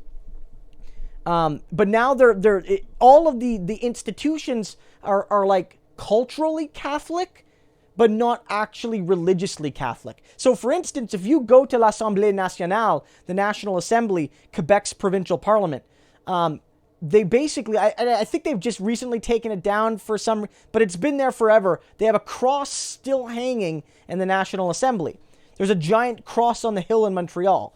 But it's almost like these are secularized Christian symbols. Yeah, Joseph asks me about Bernie distancing himself from Zephyr's op-ed. Look, I mean, the specifics about the op-ed and was it the best op-ed? Like, I mean, we can have that debate. But in general, Joe Biden is corrupt. And I felt like Bernie didn't really gain anything from distancing himself because the people who were mad about that were never going to vote Bernie anyway. I thought that was a bit of an error. I did think that was a bit of an error. I honestly don't think it's going to matter all that much. Luckily for us, Hillary Clinton came out the next day and made the news stories all about her and allowed Bernie Sanders to score points off Hillary. So that story sort of died, but I don't think he handled that really well.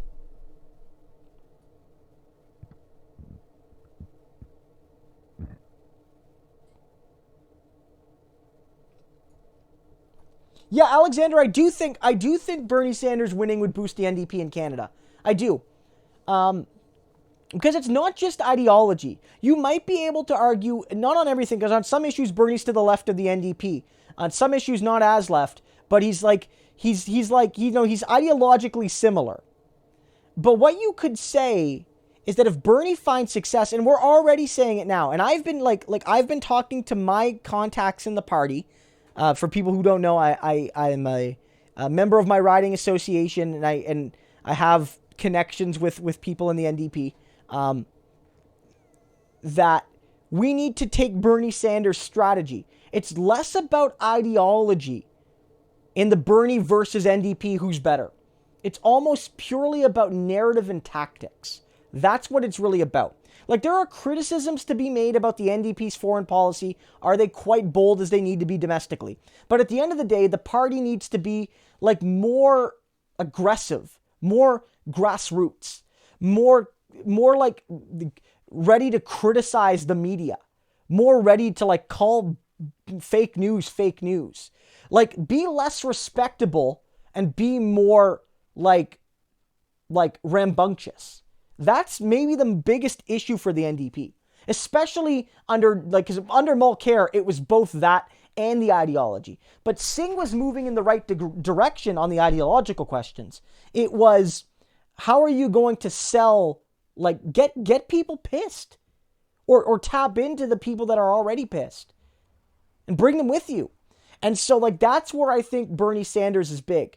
And I've been talking about this since 2015, where it's like, why is Bernie Sanders inspiring people? Why is Bernie Sanders so important? Because he acknowledges class conflict and he says that I'm taking the side of working people. Jagmeet started that, but he didn't go far enough. That was my criticism. And I've let that be known in my public and private interactions with the party. And so, you know, from my perspective, a Bernie win, or even just now, Bernie's success vindicates that we need to not necessarily design a different policy book, but do politics differently. I think that's where we need to go. Like, for instance, here's an example. And maybe some of the people in the chat noted this as well. But last year, one of the Huffington Post, which also operates in Canada, and it's also sort of like a center right, you know, corporate dem like leaning thing like it is in the States. So it supports our Liberal Party here in Canada. They wrote a hit piece about Jagmeet Singh, saying that he's not doing any fundraising, trying to imply that he's lazy and he's not doing his job. But when you read the piece, what it said was Jagmeet Singh wasn't doing any fundraising that required you to pay to get into the room, which was to say Jagmeet wasn't closing off access to him behind money. Anyone can come see Jagmeet whether you made a donation or not. That's the right thing. Bernie Sanders does much the same. It's like no wine caves. Anybody can come to see me. But Singh didn't seize that moment. The team didn't seize that moment. What Jagmeet should have said in that moment is the mainstream media only thinks fundraisers count when you pay to get in the door. But at the end of the day, progressive parties understand that working people deserve to have access to their potential leaders, and we believe in that. But here's the thing, guys. We still need to raise money to fight the good fight. We're not going to get $1,000 donations at fancy wine caves. But we need your $20 or $10 or $15 or $30 donations. Can you please help us? If you want us to do politics differently, we need to fundraise differently. They didn't do that. They didn't do that. And that was a big mistake.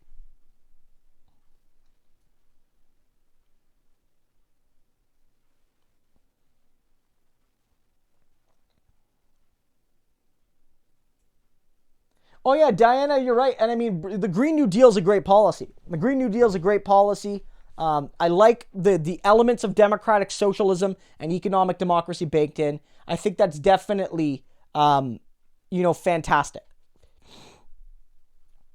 Oh yeah, for sure, Zachary. And I think honestly, some lower information voters might be conflating provincial and federal. That's easier to do when we're not in election mode, especially when we're still like neither house is really back in the full swing yet. Sinistoria, that's great. I mean, I'm not in a position to do quite that much, but both my wife and I also made, probably larger donations this year than we ever had. And so, like, I get it. But, like, here's the thing. Like, we're doing our part, making donations well above. Like, we would be, if we were Bernie donors, we wouldn't be the $20, an average $27 and $19 average donor people. But you do need those people. And the NDP needs to get to those people even more. Because, like, we're going to make our donations. We're going to make them every year. I have a $10 a month thing in addition to the donations I make. I have like a monthly recurring donation to the federal and provincial parties. But they need to reach people that aren't me and aren't you, right? They need to reach other people and get those $10, $20, $30 donations. Now, I will say that the Ontario NDP is actually doing a decent job fundraising, but even they can do better at the grassroots fundraising.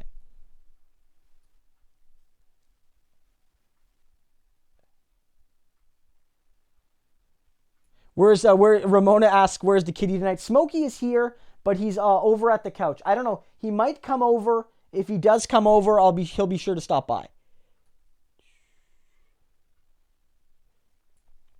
I mean, Eric, that's an interesting point. Like Bernie was playing four-dimensional chess. I didn't see that, and not a lot of people that I was follow on social media saw that. But look, Bernie's a clever guy. You don't get this far in Washington as a democratic socialist without being clever and sharp. So maybe you're right.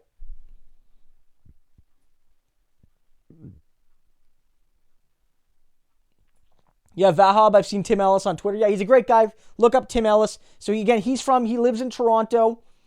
He's involved in the NDP, but he's also he's an American, and he's working with Bernie too. He's a good guy.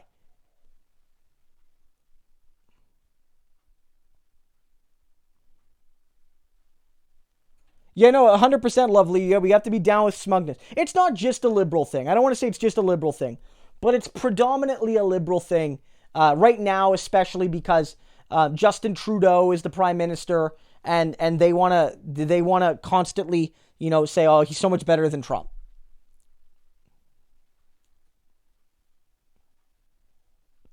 Yeah, no, 100%, Zachary. You're right. We do need an internationalist vision, and the NDP has to do more to play that role.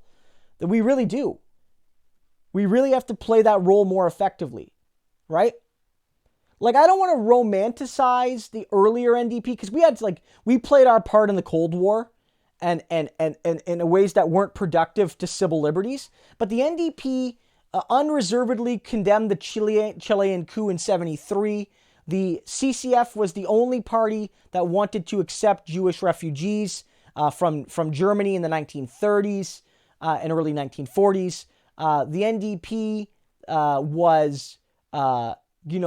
looked not just to Scandinavia and Western Europe when looking at how to design its socialism, but looked at Yugoslavia as well. Not so much the Soviet Union, but looked to Yugoslavian models to find some inspiration. So there's a vein of internationalism, and even for better or worse, looking at the labor Zionism in Israel, especially in the earlier years of Israel, that we need to get some of that back.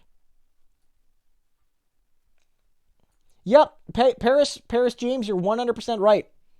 Yeah, we're better than the U.S. We're there was a graph shared or a thing shared on Twitter, and it was for Americans, showing how many days of paid leave you get a year, guaranteed vacation days.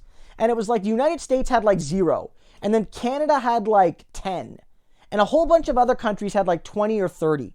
And I'm the only thing besides the United States not having these days, the saddest thing on this is that Canadians are sharing this and feeling good about themselves, even though we were the second lowest on the list. So we never compare ourselves to Sweden or Finland or Norway or Germany or any of these other countries. We compare ourselves to the United States, right? It's unacceptable.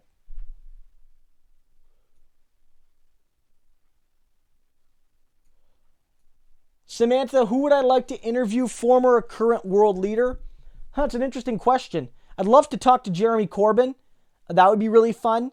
I'd love to talk with Jagmeet. That might actually be, maybe that's something we'll have on this channel someday. Of course, I'd love to talk to Bernie. That would be pretty cool. Talk to Bernie. I guess historically, talk to Lenin, or you want to really go into historical figures. That would be interesting. You could talk to really ancient people. I have to really think about it. I'd have to really, really think about it. But yeah, there'd be a lot of people to talk about. In those countries, maybe Clement Attlee, J.S. Woodsworth, Tommy Douglas. These figures, people that I've been really interested in my academic studies. It'd be really interesting to talk to these people. Because they're no longer around. And to ask them the questions that the historical records, seem because the historical record doesn't always have all the answers. Some things are lost to history, right?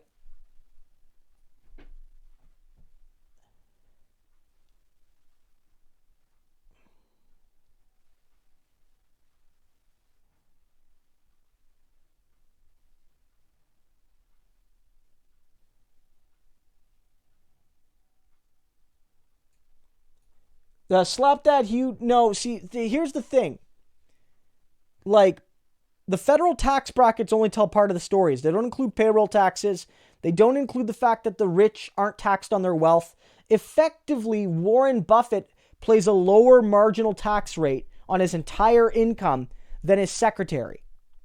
That's because after you count write-offs, after you count exemptions, after you count the fact that not all of his income is made as income but is made through other sources, he pays a lower percent of his taxes than the working person who does his like paperwork and stuff. Simple as that. The rich people are undertaxed. If you look just at income, maybe you'd have a point. But income is only one form of taxation.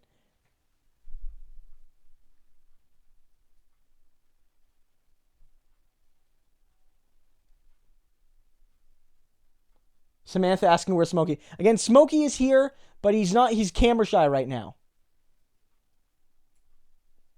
Yeah, David and I do different styles. I mean, all of the like the left-wing channels, like I think we complement one another. Like I'm not on the same level as David and Michael Brooks and the Majority Report and Crystal Ball. Like they have, or Mike Figueredo, the humanist. They all have 100,000, 200,000, 300,000 or more subs. I'm not even at 10 yet. But even when we cover the same stories, you really do get a sense that, and we all agree, we're all Bernie Sanders supporters. We all would probably be socialists and broadly be the same type of leftists. But like, you get different perspectives, and I do think that's really interesting to see.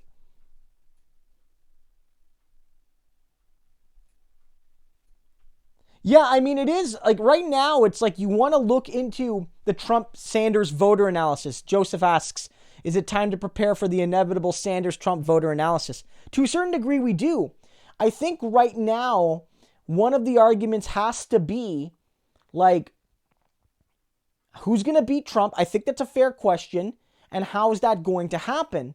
And if the Biden narrative is based almost entirely around I can beat Trump, then Bernie Sanders and his team have a dual responsibility to show the weaknesses Donald Trump or Joe Biden would have against Trump and to show the strengths Bernie would have. And they've started doing this.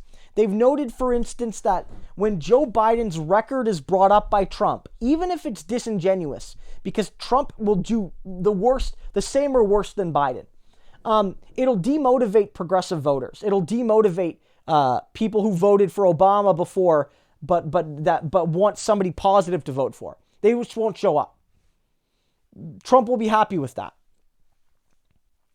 Right? So like his attacks on Social Security, bankruptcy reform, all of these sorts of things.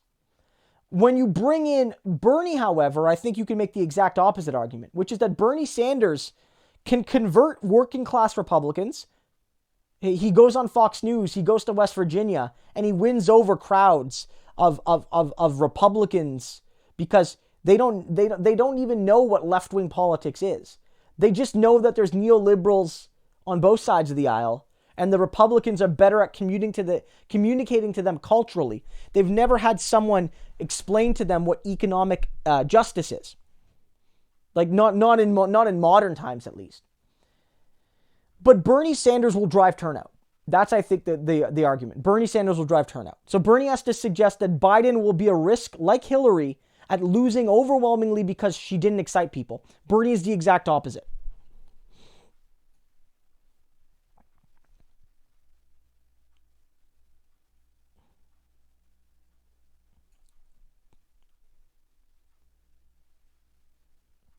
Bob K, I'm in. Mate, you just got a new sub. Thank you so much, Bob. I really appreciate that. Thanks for stopping by.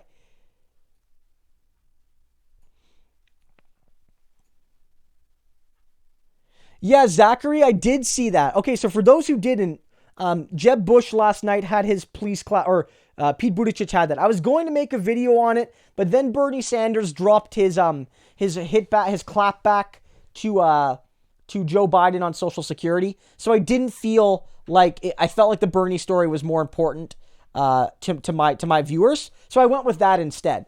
But basically, what I argued, what I was going to argue, is that not only is it hilarious, but it's actually quite telling. So for those who didn't see it, a few years ago, Jeb Bush, was giving a speech at a rally, and he ended on a hook, hoping for applause. Nobody applauded. He was like, please clap. And then he got like a pitiful clap. And Pete Buttigieg did the same thing at an Iowa rally where he gave like this speech, left an opening, and then no one clapped. And he was like, come on. And then they all started clapping.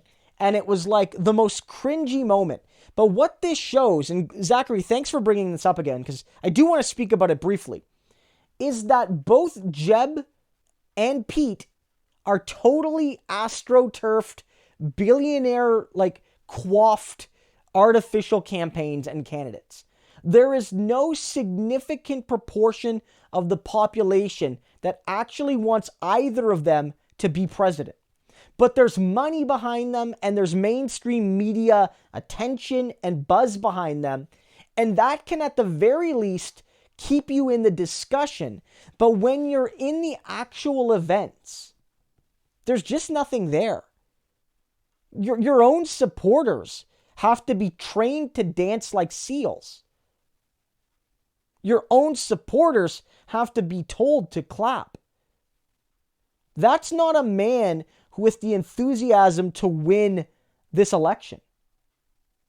And so, yeah, it was a hilarious moment. It was hilarious. But it's extremely damning for Pete Buttigieg. That's my perspective on that particular issue, at least. For me, it's fundamentally damning for Pete Buttigieg. I can't think of a better illustration for Pete Buttigieg in terms of his campaign and how it was hurt by that moment. So, that's my view.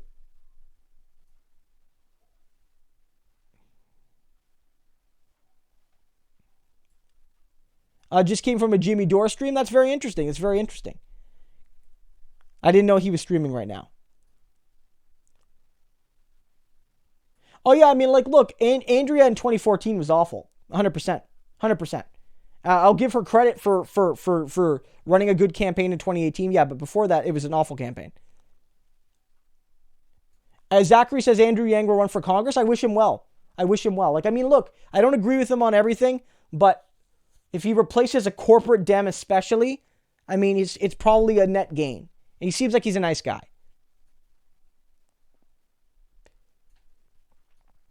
I mean, there's no difference between the liberals and conservatives. It's tricky, right?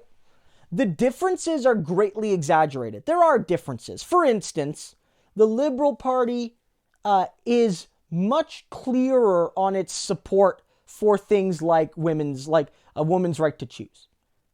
They're much clearer on their support for LGBTQ rights. They're much clearer on the how they approach politics of taxing the rich in a minor sense, right? There's these little things. They'll raise the taxes on the rich just a little bit. But on the whole, you're right.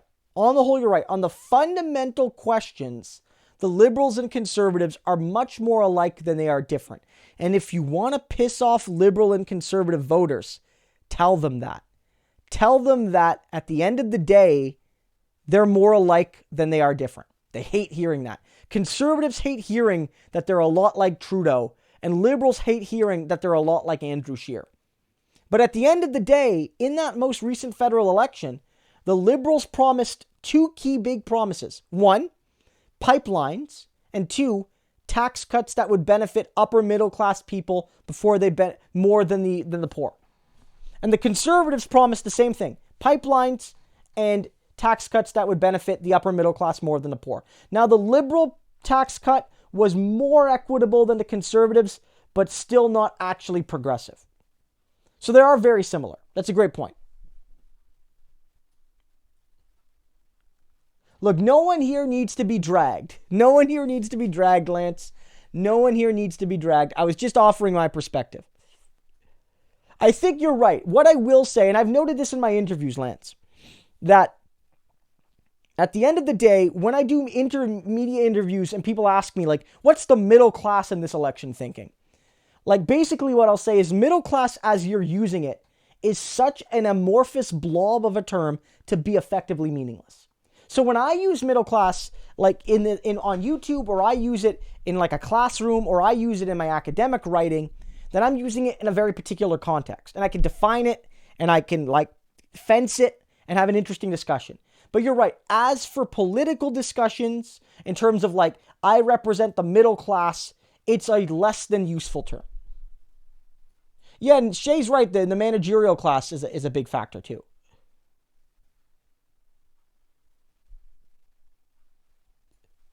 I mean, yeah, Zachary, I do think that does play a role, that the professional class and the managerial class sort of identifies itself more with capital than it does with labor. Whether that's because in countries like Canada, our labor regimes basically don't allow for unionization of those workers. In some European countries, there are unions for managerial class workers, which may give them a sort of working class consciousness, which is to say that while in the workplace it's understood why, from a labor relations perspective, they need to be separate from the workers they supervise. It's hard to have them in the same bargaining unit, although not impossible. That they still are fundamentally workers and need to be protected from their employer.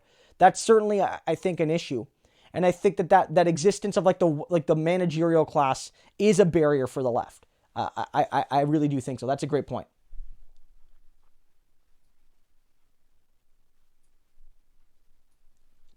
I'm not sure, Lisa, if it'll fracture. I'm not sure. It's going to depend on other things. Does the progressive wing under AOC and the squad grow? How are they able to get concessions? What does the eventual winning platform look like, and what do they do with that platform? Those are big questions. But I do think there's going to be a lot of discontent if Bernie loses, especially if it's perceived that he didn't lose fair and square.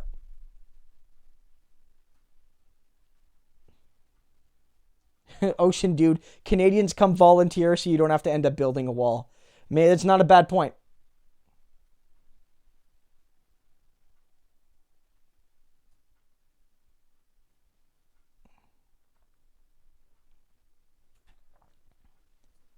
Yeah, I think, Alan, I think that's what you're right. I think you might see the rising strength of parallel organizations outside the Democratic Party, like the DSA, like these new PACs, but I don't know if you'll see a split. I think what you're going to see is maybe more success in that way. Bernie Sanders is a communist. Nah, bro, he's not a communist. Down with communism. No one here is a communist, man. I don't know what you're saying. Trump has made America objectively worst.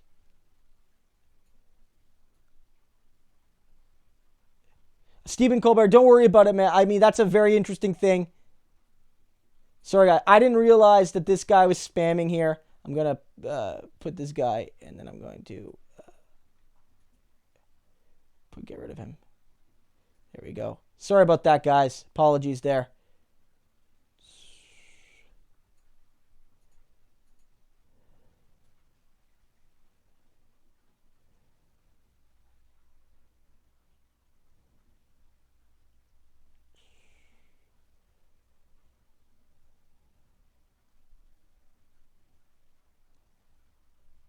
Lance, what the fuck? I love communism now.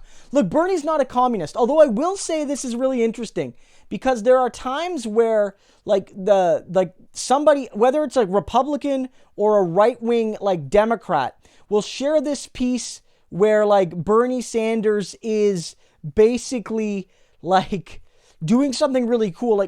Bernie Sanders in the 1970s said we should nationalize some big industry. And everybody on Twitter is yeah, that's really cool, actually. Thanks for reminding me. And it's they try to make Bernie look bad, but they only ever make him look cool and make him look even better to me. So it doesn't work.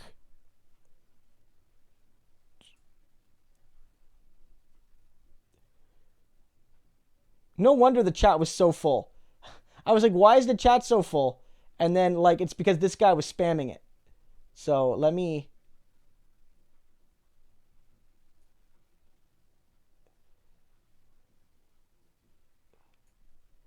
I haven't caught that new podcast yet, Stephen. I'll certainly look into it. I mean, I don't know. Is Craig? I'd have to read into that. That's very surprising to me that they'd be broke. I mean, I know that the left has been proving its fundraising mettle over the past few months. I mean, AOC out fundraised even Nancy Pelosi in the last quarter, showing that a rookie congresswoman from not a rich district could be the leading fundraiser. It must be concerning the centrists. But I didn't know they were broke. That's really interesting. I mean, that could be an issue. But presidential politics, and I think, I'm not sure. I think they'll be able to fundraise heavily off an anti-Trump wave. So I'm not necessarily concerned, but I just assumed they were flush with cash because American politics is so money heavy. If I had to predict a Dem primary who would win today, Stephen asked that. Bernie Sanders. That's who's going to win today. That's my honest prediction. I'm not just saying that because I want it to happen, but Bernie. But I basically think it's a two-horse race. Only Bernie or Biden's going to win right now. Yeah, Zachary said 30 to 40% of Warren supporters see Bernie as their second choice. So I think that's a plurality, but not a majority. Thanks, Jay, for the updated. I really thanks for that.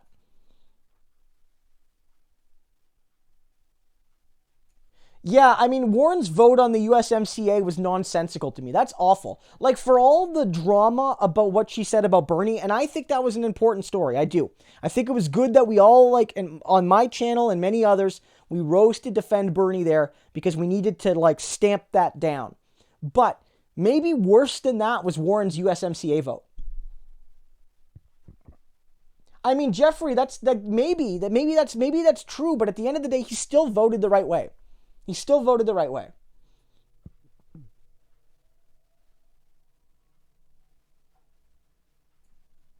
The atheist asks, Christo, is the weaponization of identity politics hurting?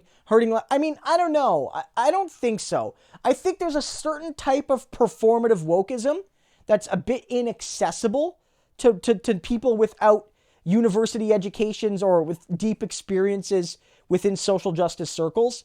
But I think that in many ways, identity politics, as understood by, giving a damn about women of color and LGBTQ people, has only made the left stronger. And it's one of the reasons Bernie Sanders is such a great figure, is that Bernie Sanders embraced identity politics. A lot of Bernie Sanders supporters don't want to hear that, but Bernie Sanders was never just an only class guy. Bernie Sanders promoted women in politics, went to gay pride parades when being gay was effectively illegal in the United States, fought for the issues of African Americans. Bernie Sanders is an SJW, 100%. But Bernie Sanders understands that you can't disconnect identity from class. They are undeniably intertwined. The hardcore liberals, like the woke progressives, they don't get that. They want you to think that everything will be fine as long as half of the CEOs are women. And I do think that form of identity politics has issues, but that's not the left putting forward those politics. That's the center and the center-right putting forward those politics. Oh yeah, and Olivier makes a great point here. Liberal voters in Canada, much like Democratic voters in the United States, are much more left-wing than most of their representatives in the parliament. Most people are to the left, most of Nancy Pelosi's voters are to the left of her. And the system sort of traps you. And so if you look in Canada, liberal voters wanted what Jagmeet Singh and the NDP were offering in this election. But because of party loyalty and because of media narratives and because of strategic voting, they voted liberal anyway. Good for the planet if Bernie wins. Yeah, the planet and everybody living on it. Yes, 100%.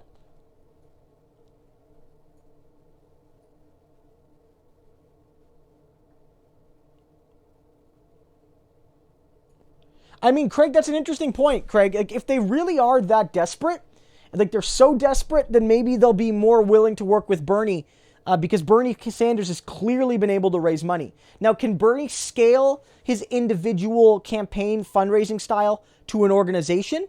Maybe, maybe not, but he could. I'd let him try.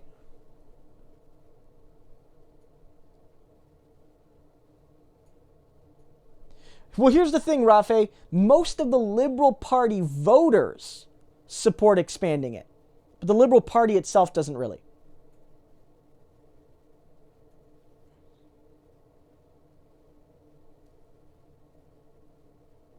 The NDP certainly does need to be more like Quebec Solidaire, 100%.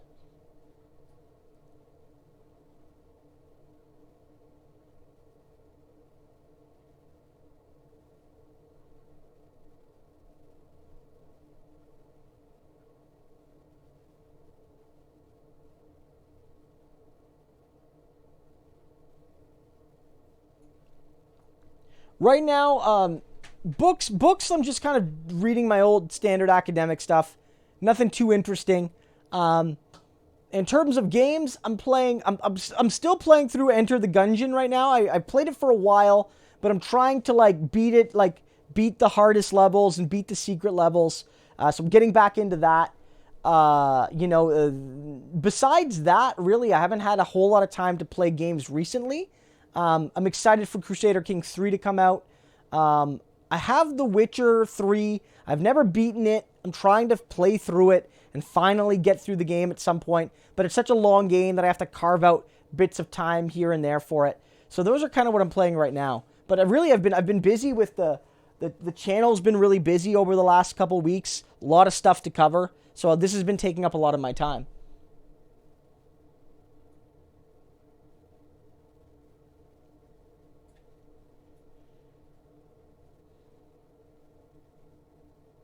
Yeah, I mean, the atheist, I mean, is there a benefit of thinking about Canada in terms of comparison when the structural nature of both, I mean, yeah, I mean, there are a lot of similarities. There are differences between Canada and the USA, but there's a ton of similarities too. We have differences in how the countries were formed, in the demography of the countries, in the geography of the countries, in all of those sorts of things, but also very similar roots within the British tradition, deeply intertwined political and social and cultural and economic structures. Even religious structures are very much cross-border. Our populations are long intertwined. I mean, Canada and the USA are very similar countries. They're very similar. They're very different in some ways, but they're very, very similar on the broad questions, and I think there's a lot to look at there. Now, there are key differences, of course. There is no Labour Party in the United States like there is the NDP, whether you think the NDP is sufficient or not. Like, we have a multi-party system. They expressly do not. Canada did have slavery. We did have slavery in Canada, but never on a mass scale. Not because we were a better society or a more benevolent society, but just that the economic structure of Canadian agriculture did not necessitate or scale well to that form of agriculture in the Deep South in pre-Civil War. So all of these things really show in some ways that like there are key differences based on geography and specific structures, but Canada and the USA are very similar societies.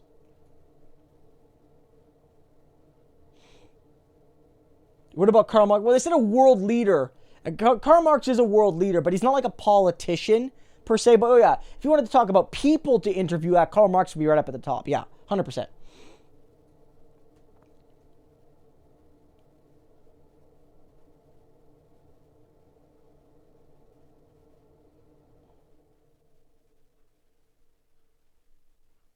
Lovely. Thank you so much for the comments. I really appreciate that. The channel's doing good. It's growing right now, and I'm really happy to see it moving in the right direction. And I'm happy to see that there's a lot of like people who were, here when it was smaller, and they're still here, and then we're talking those things.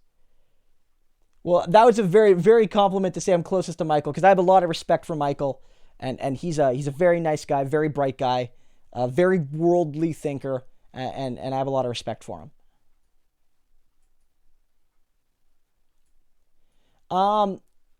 AJ, somebody might have already answered this in the chat, but like, there's the Bernie Sanders groups have articles.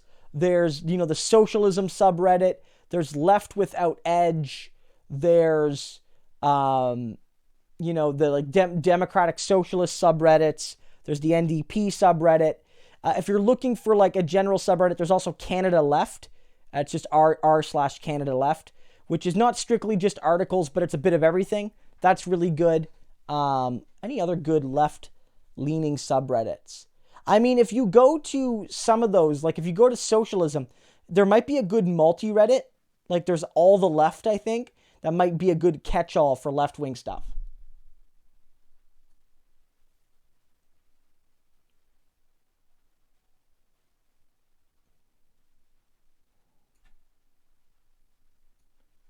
Yeah, Joseph, you're right. Like Bernie voters that vote for Trump in the general. See, that's not a thing. No, well, it is a thing. Like nobody converts 100% of their primary voters over to the general. Like that's not going to happen. But like with you look at the analysis in 20, and I've noted this before, lots of people have. This isn't news, but we keep having to say it because of the lies about Bernie. And the reality is that Bernie Sanders voters were more loyal to Hillary in 2016 than Hillary voters were to Barack Obama in 2008.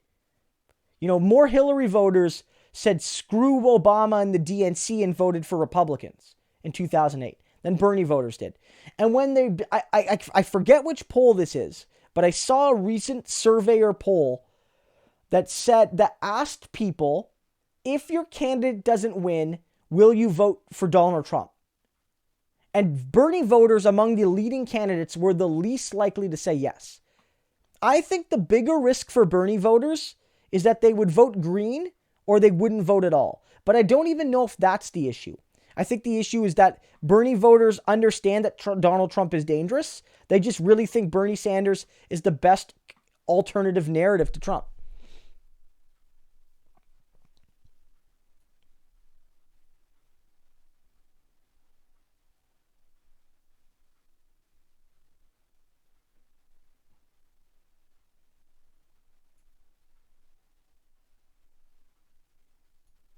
Yeah, Sean, I mean, to some degree, I don't know. Like, again, there's a lot of criticisms to be made about the NDP, the Ontario NDP, not being as bold as they could be. Like, for instance, when Joel Hardin stood with the F Ford sign and he was asked to apologize by the party, I thought he shouldn't have, because I think a lot of Ontarians do think we should say F you to Ford.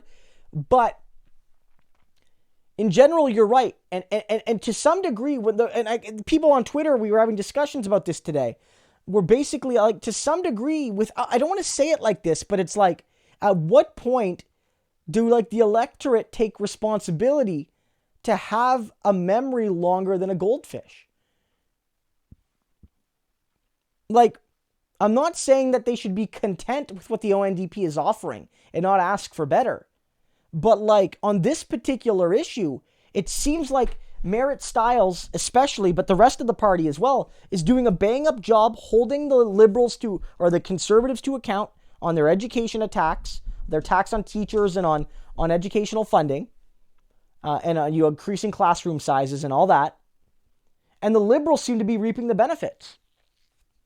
And the reason this is a story is because of the teachers fighting and because the NDP fighting with them.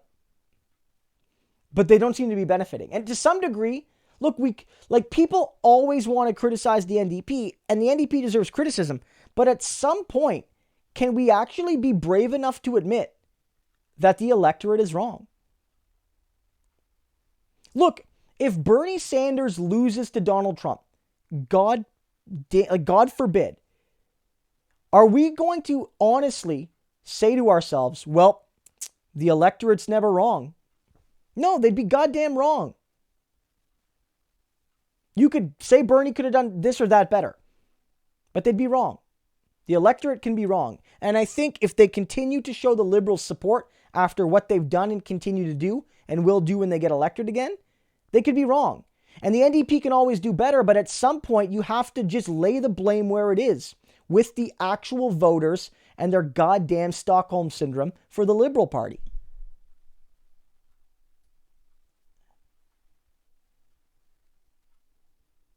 And you won't hear politicians say that. You won't hear that. But it needs to be said. But I'm not a politician. Yeah, sorry about that, guys. I mean, one thing is when Brianna's here, what I'm going to do next time is, and remind me, guys, about this, that I'm going to, the first couple regular viewers I have that are on here, let me know. I'll make you a moderator. And maybe you guys can help me out with that. If you're generally here for most of the stream, no commitment or anything, and we can maybe help to nip this out. When Brianna's here, she gets rid of a lot of these trolls, but she's not here today. Alaba, I mean, like the Bloc Quebec, well, the NDP can come back from that. I mean, historically, the NDP's almost never had seats in Quebec, period.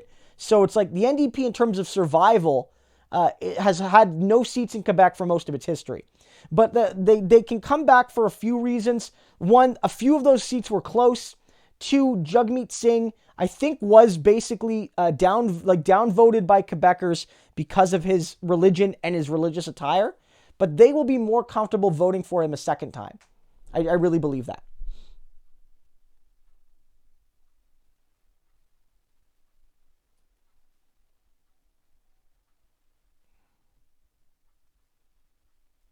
Yeah, in general, guys, on this, like if people come in and they're like alt-right people and they're arguing that like Donald Trump is good and stuff, I let them go on.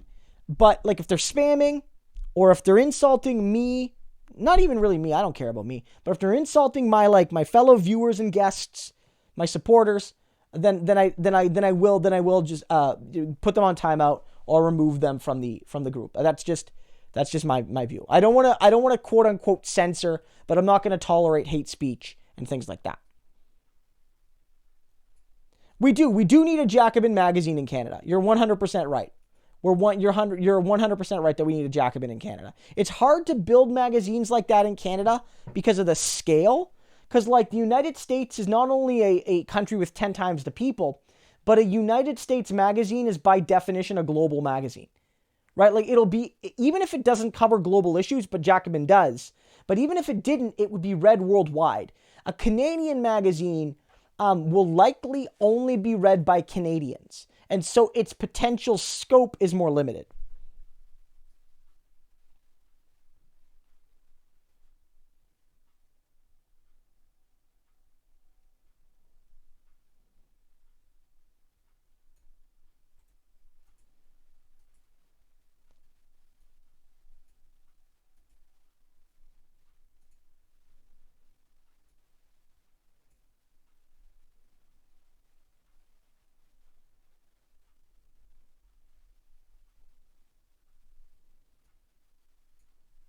So I just noticed for some reason he was back here.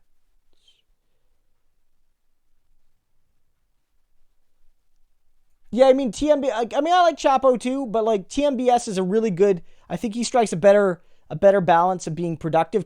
Like Chapo is purely like a comedy thing. I'm not saying they don't make good points, but Michael Brooks really is like, we're gonna have a serious analysis, but there's gonna be jokes and it's gonna be funny. Jesse asks if I'm going to the Nikki Ashton meetup. Probably not. With a baby and stuff, it's really hard, and I'm usually in Kingston. But I mean, if I find myself able to go, I'll do my best to go. But I probably won't be able to make it. But I'm interested to see what it's like.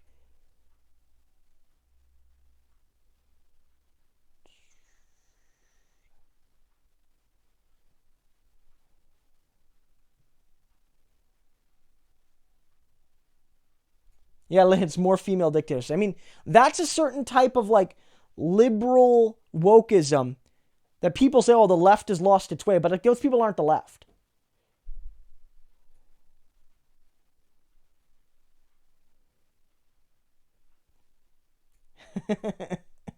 Olivia, Bernie, give companies to people. Like Bernie Sanders is not a communist, but like, look, I mean, I'd rather have a communist than a conservative be my prime minister or my president or what have you.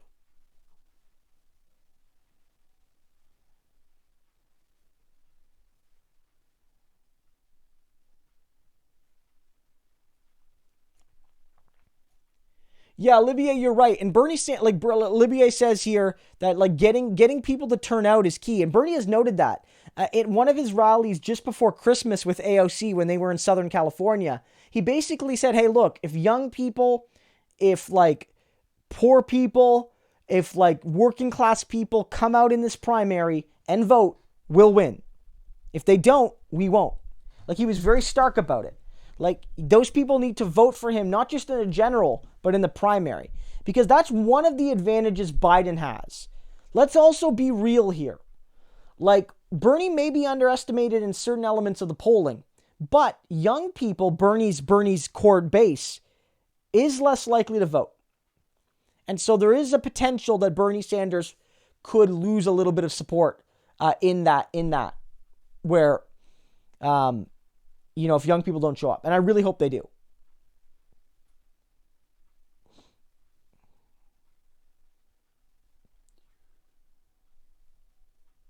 What do I think of Wynn being on picket lines? I tweeted about that, Jonathan. I think it's BS. I think it's BS that she wasn't shooed away with the placards. She has no business being on a teacher picket line. She has attacked the rights of educational workers, both when she was premier and also a cabinet minister under Dalton McGuinty. And look, I get, wanting to build broad alliances against Doug Ford, but that's a bridge too far. And I called it out on Twitter and Facebook. Yeah. No Justin Trudeau's and Kathleen Wynne on picket lines when they bust strikes. And look, there's reasonable criticisms of the NDP historically. Like the NDP governments in Manitoba in the 70s, for instance, wrote back to work legislation. But no sitting NDP government or recent NDP government has passed back to work legislation. And so whereas almost every single conservative and liberal government does it at least once or twice, if not more, during their term.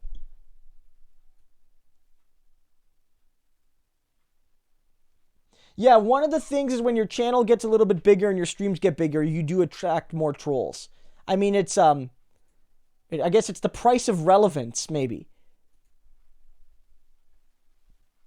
Canada Land, Mark asks about Canada Land and its podcasts. I mean, the political orientation is to the right of what I support. I don't listen religiously. I used to listen more, but I don't listen to as many now. But that's because last year I was teaching a course at the military college here in Canada, just on general Canadian history. And I had about a half an hour walk to and from the campus every day. So I listened to a ton of podcasts. And now at home, I don't find myself listening to as many as I did when I was doing that walk every day. Or 3 or 4 days a week. And so now I find myself listening to less, and so I don't really listen to Canada Land. I like this Shortcut show, maybe the most of all, because it was a good way to hear about stories that maybe go under the radar, or hear good criticism about how the media is or isn't covering a story, if they're covering it all, or if they're giving too much attention to some story. Jesse's own episodes are hit and miss, like the mainline show. Oppo was awful. But what was really great was Ryan McMahon's Thunder Bay podcast, which was basically a 5-part and I think they're doing a second season. But it was a 5-part podcast into anti-indigenous sentiment in Thunder Bay, how systemic it is with the police force and the media and the all of that in Thunder Bay, which is a fairly large-ish city, not a big city, but a largest city in very far northern Ontario. Not very far, just north of one of the Great Lakes. And so that was really good. But in general, I don't listen religiously.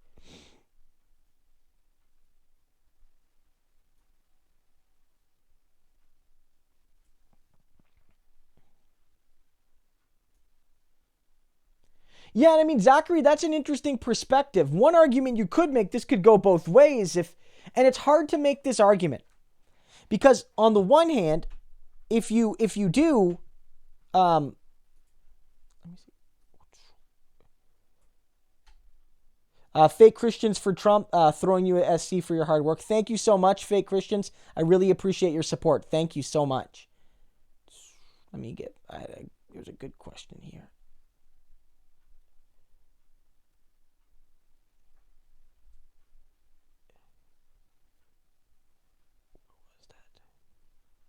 Gotta find that question again.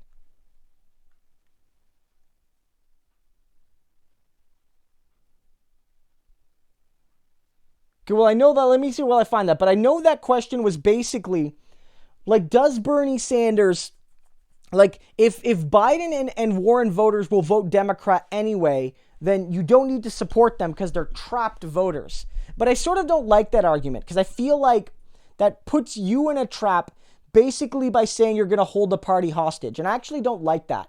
I personally don't like that, and I don't think that makes Bernie Sanders look good. To basically say I don't like the Bernie or bust argument. I think it's bad tactics, and I think it's poor sportism. to a certain degree, when you enter a primary, you legitimize it. And you can't control how your voters act, but you need to push for your voters to support the nominee. Otherwise, don't enter the primary. If Bernie vote, like if you want to say, I don't care, like then run as an independent, right? So I don't necessarily like that argument.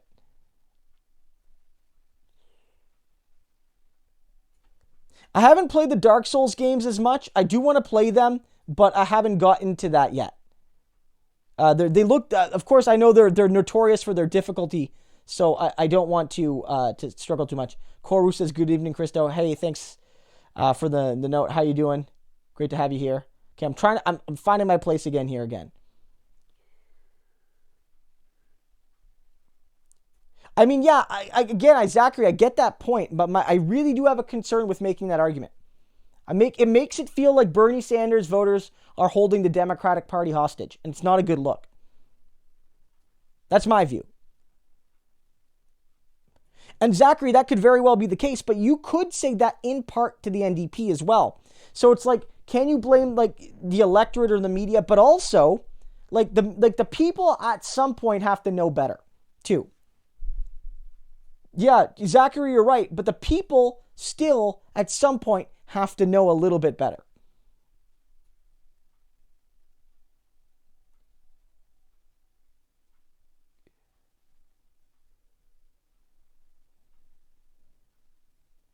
I remember the PPC trolls. I mean, they're not around as much anymore. What for the Americans here who are maybe new, or for just people new in general, the PPC, the People's Party of Canada. Again, I noted them in my brief introduction to Canadian politics earlier in the stream. But they're a very small party. They only really had 3% support.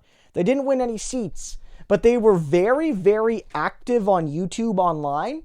And so we would always get a ton of them in my chats in the run up to the election. And some of them were respectful, but I would have to say the majority of them were trolls and spammers and spouting expletives and hate speech and stuff.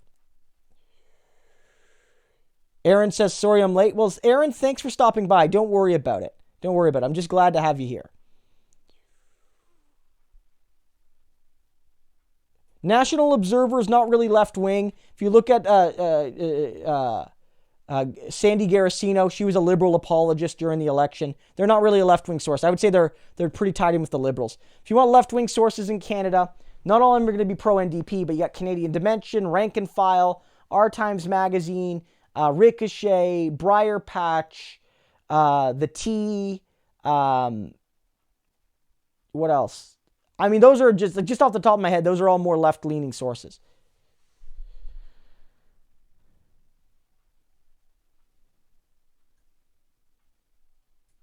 What do I think of the Unifor co-op labor dispute? I mean, I think Unifor is largely in the right, almost exclusively.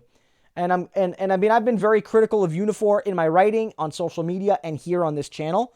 I made a video calling out Jerry Diaz for his cowardly backing of Justin Trudeau. And I stand by that. But it's good to see Unifor take a strong stand, and it's good to see the rest of the labor movement back Unifor up, even if Unifor didn't do the same for other unions, like the postal workers, when they were being locked out or being legislated back to work by Justin Trudeau. But it's not about that in this moment. It's about the particular workers at Unifor 594 in Regina fighting for the rights of all working class people in this country. And I wish them well. And it was good to see today that union leaders, major union leaders from all across the country, were on that picket line.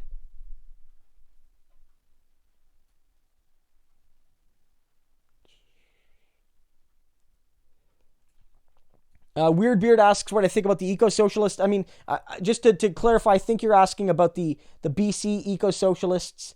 Basically, I think they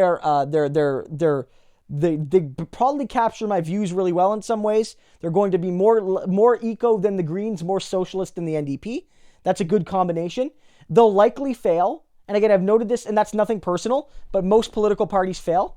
But it'll be interesting to see if they succeed. They might also succeed at electing a liberal government, but a BC right-wing liberal government, but we'll have to see about that. I'm still an NDP guy, despite all the problems. If I was in BC, I'd vote for the NDP, although I'd be loudly critical of John Horgan and might challenge his leadership in a leadership review. But I wouldn't be for the eco-socialists right now. But as an intellectual program, they're likely where I would line up. So Alexander says, love your channel, Christo. Please keep up the good work. Thank you so much, Alexander. And all my lettuce gives me a cup of coffee. Thank you so much. Very necessary during these busy times. Thank you so much.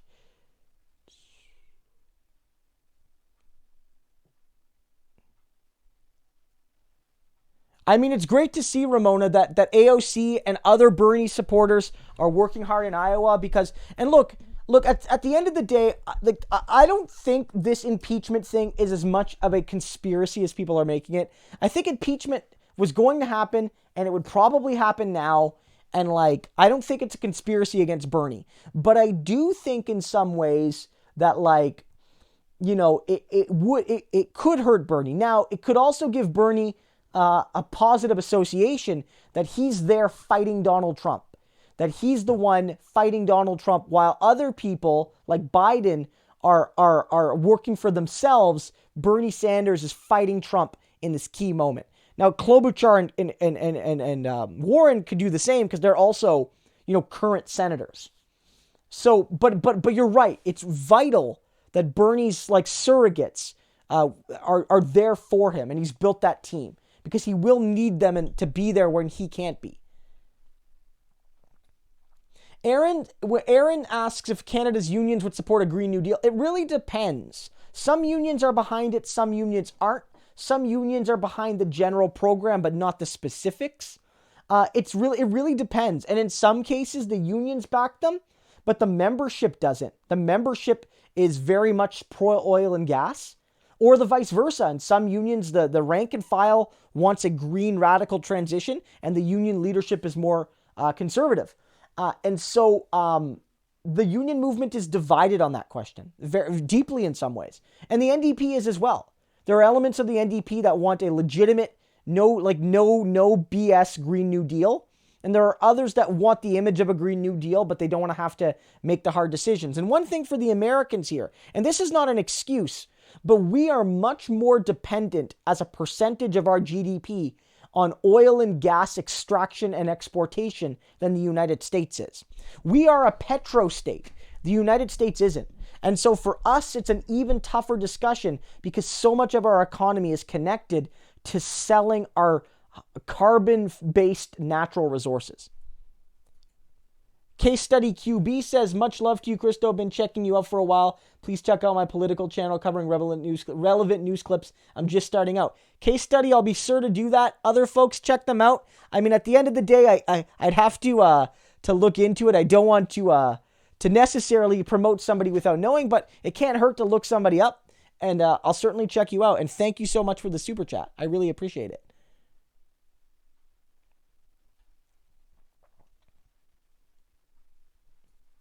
Yeah, I mean, look, Al, at this point, it's very early days. Again, think about it this way. The PP, and I'm not saying, the eco-socialists are obviously way better than the PPC, but the PPC had a ton of money relative to its size, had an already nationally known MP, a former cabinet minister, who almost won the conservative leadership, and they still came nowhere near winning a single seat.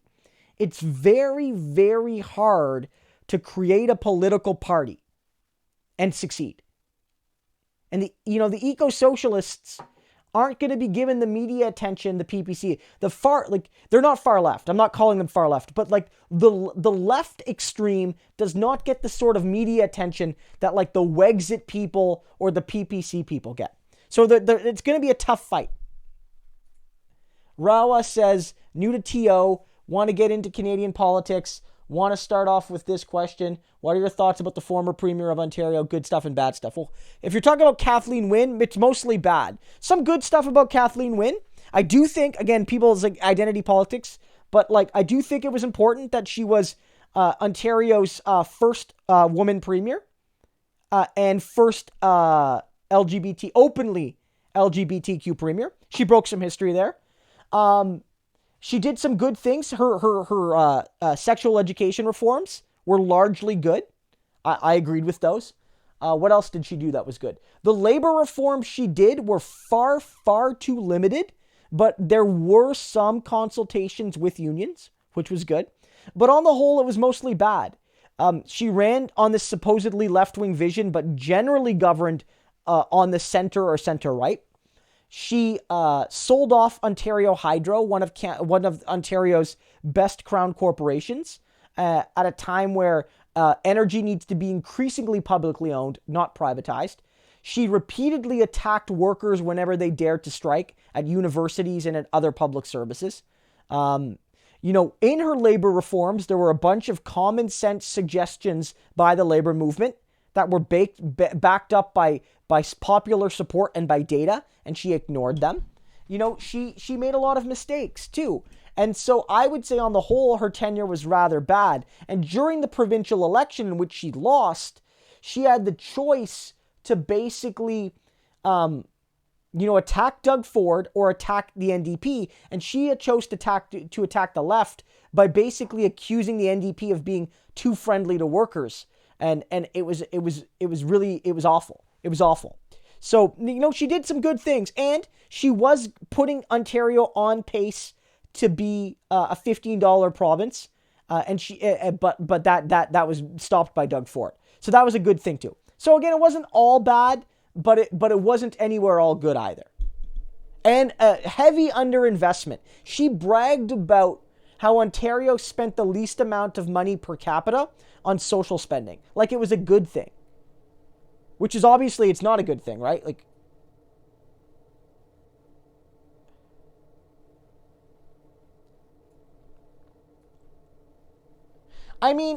Kyle, is Japan a mixed economy? I think most economies are mixed economies, right? Like, is Canada a planned economy? No, but is it a free market economy? No. I think every major OECD country is a mixed economy. I think it has to be. Societies are too complex to be fully planned or fully free within a neoliberal structure.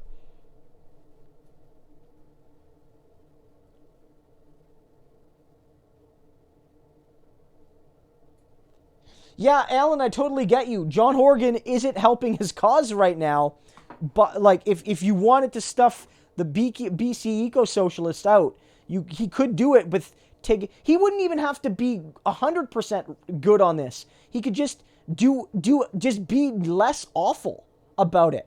You know what I mean? But you're right. I think he's not helping his cause there. No, fake Christians for Trump. Look, people who donate the money that they can, I so much appreciate it. Don't feel like you can't give more. Don't feel like if you can't give anything that you can't. By watching, by sharing my videos, by watching my regular content, it shows you ads, and I know the ads really suck, but that helps me earn money too. Your support means a lot. So I don't want people feeling guilty at all. Having you here means you guys, some of you who have been here the whole time have given 2.5 hours of your life just tonight to watch me yell at a camera. I'm grateful for that, right? And I'm glad that you're enjoying it.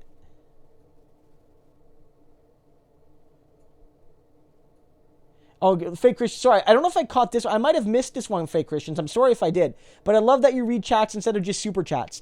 I do enjoy doing it. Now, I don't know if my streams get really, really big if I can do this. Michael Brooks, if you watch his streams, he does these really short streams where he stays focused on a message. And I think they're good. But he gets 1,000 people watching at one time. And the streams you can't read the comments. The best he could do is read his super chats and pick a few random non-super chat questions. That would be the only way you could do it, even if you had somebody assisting you. So I feel that at this point, my channel is still really small. The people who are watching now, if my channel ever does get big, are the people who watched me when I was just some guy. And so the least I could do is when I have the ability to, I can read their questions as much as I can. I don't read all the questions. If I've already covered it, or if, like, what have you, I might skip it, but I do my best to read as many as I can.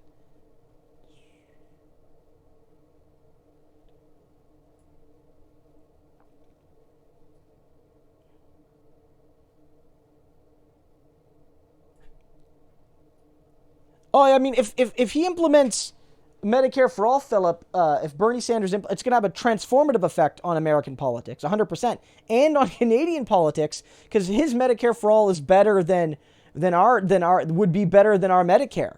It would include health, it would include dental and pharma, which ours don't.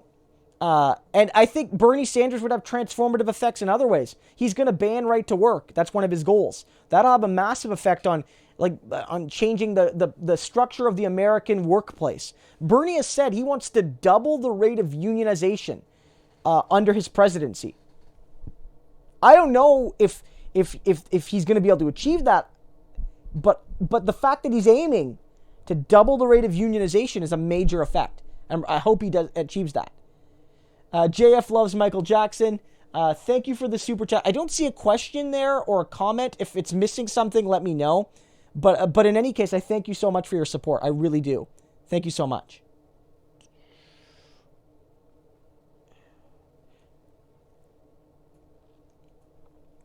Yeah, Jonathan, that's interesting. So here in Canada, we have this debate about ranked choice voting versus other forms of electoral reform. Liberals tend to support ranked choice voting because they feel it'll benefit them. I don't like ranked choice voting because it doesn't lead to proportionality. The whole point of an electoral system is to actually reflect the will of the voters. And that's why I like proportional systems. But ranked choice voting, you're right. Like, I'm not sure what the effect would be. I'm guessing it would be like, maybe it would allow multiple people to run. Maybe it would let smaller parties run in the first stage to build momentum. Like, so let's say you're running in a working class town in Michigan, and you want to run for like a new left, you want to run as a DSA candidate, and you want to like run for Congress as a DSA candidate, but you don't want to split the vote, but you want to show people that you're growing. So you run a big campaign and you tell people, look, if you vote for me, as long as if the other parties don't get 50% or more on the first ballot, we get a runoff. So vote for me in the first election to prove that Democratic Socialists have big support here in my town in Michigan. And then you get 15, 20%. But you don't hurt the Democrat because in the runoff, most of your voters will just go to them and they'll win in the runoff. That could be a potential benefit. It allows smaller parties to demonstrate potential support by running in the elections. And maybe the next time they get a little bit closer until eventually they're the strategic option. Maybe. In some states, it also allows multiple Democrats and Republicans to run against one another. But then why have primaries? I don't know. I mean, you're right. It is weird to have ranked choice in a two-party system. But that's why I think it could potentially work. Yeah, I'm like, look, Kyle Kalinski's great. I've actually never communicated with Kyle. Like, I've talked with Mike Figueredo and Michael Brooks and David Dole. Like, I like him, and he's one of the biggest creators on the left politics scene.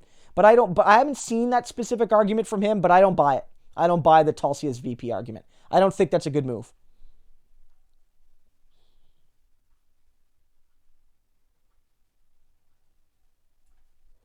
Thanks, fake Christians for Trump. You're growing. Keep it going. Bernie 2020. No, I mean, look, the channel, in the last week or so, the channel has grown faster than it ever has. I think, I'm not sure exactly why, but I'm glad to see it. And I hope it continues. And again, I hope that as it continues to grow, we bring more and more people interested in left politics, Canadian politics, American politics, to the channel.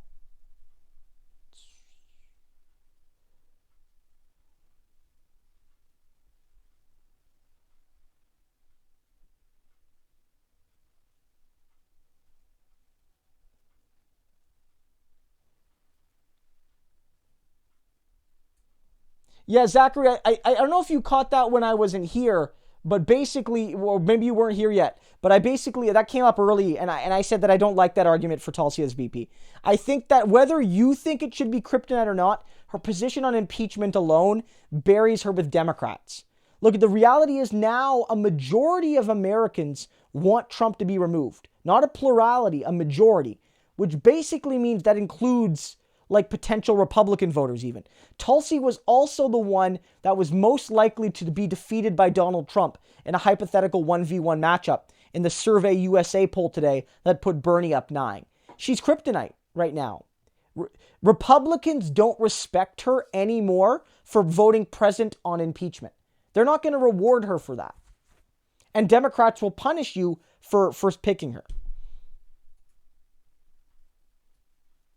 Fake Christians, everybody super chat Christian. Again, thanks so much, fake Christians. And again, guys, I very much appreciate the support. But if you guys can't or aren't willing, I'm just happy to have you here. Not provided says Pete Buttigieg has elevators in his home while the people in the city suffer. I did not know he had elevators in his home. That's very interesting. Thanks for. I didn't know that. I mean, doesn't he brag about all of his student debt? He's still in student debt. I wonder how that jives with that.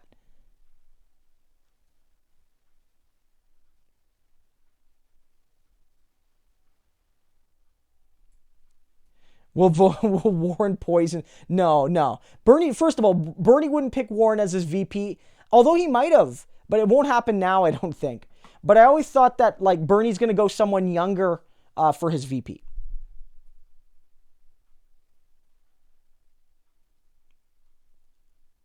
Yeah, sometimes it does help if you put the @ question. One of the things with that is that if everyone did it, then it would be hard for me to see. I do try to catch as many as I can. I know it's not perfect, but I am trying to go through.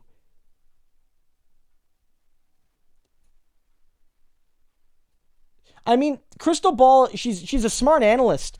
Philip, he says that impeachment might help Bernie because more people are focused on it than the race. That could be true. And now Bernie Sanders is, even if he's not playing a direct role in the impeachment proceedings, him being there associates him with the impeachment of Trump, which again is popular with Democrats.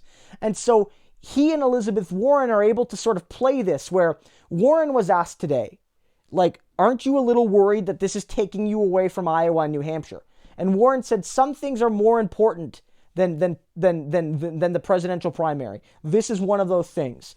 And like whether you like Warren or you think she was being genuine or not, I think it's the right political message, right? And it's an opportunity for Bernie and Warren and even Klobuchar to be associated with this. Queer Betch asks, did Bernier lose because Bernier also ran? So for people who don't know, somebody trolled Maxime Bernier, the People's Party leader, by running in his riding, in his electoral district, by somebody with the exact name spelt the exact same way. But no, he actually didn't lose for that. We thought he might have, but Bernier ended up losing by quite a bit to the conservative that replaced him. And so the other Maxime Bernier's votes didn't make the difference. But it would have been hilarious if they did.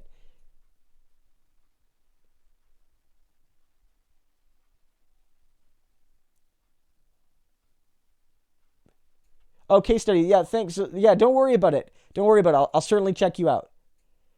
Jesse Zimmerman here. Doug Ford resigned 2020. Jesse runs one of the best Facebook groups. I plug it a lot of the times. If you go to the Doug Ford Resign Movement, it's a great Facebook group that brings together various people for news about not just Doug Ford, but about the right in Canada, but a special focus on Doug Ford and how he's awful. Very important.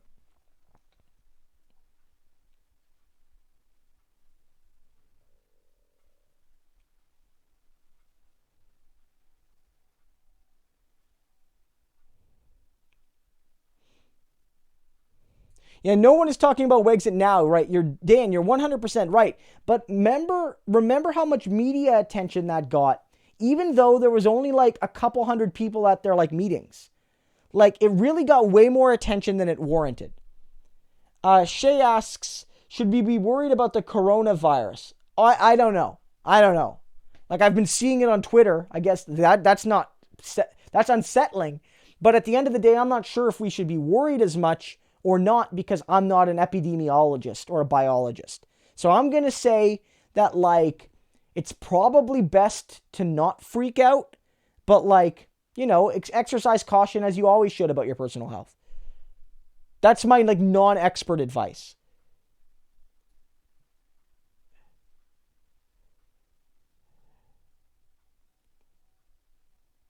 Yeah, yeah. If you want to talk with Aaron, there's a lot of good people, you know, that are working for Bernie here in Canada, and we're helping. Yeah. Somebody says I'm a little bit behind.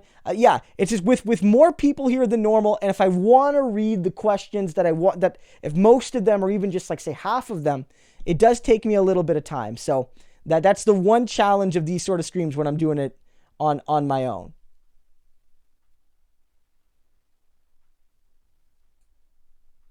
I've had you on when I played Dark Souls. Yeah, a lot of people. I've watched streams sometimes just with playing video games on it. Sometimes I'm a passive listener. You know, people I don't always participate in the chats. That's totally fine. Totally get that. It's nice to have this, but it's not required. Maxwell said, appreciate the time, effort, and thought that goes into your coverage. Thank you so much. Again, I really appreciate that. You know, this is you know, it's not a very fancy channel in terms of editing. You know, some YouTube creators, they make these really beautiful artistic videos, and my content's not really about that, but I do try to, you know, think about my topics and give educated takes, and sometimes I give very quick takes, but I'd like to think that, like, I still, based on my knowledge of history and of contemporary stuff, that I give a good, informed early take, and I'm glad that you guys find that valuable. John Idarola, yeah, he's really great. He's really great.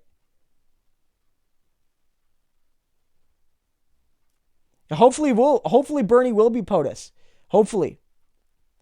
Valhub, I started this channel just about a year ago now.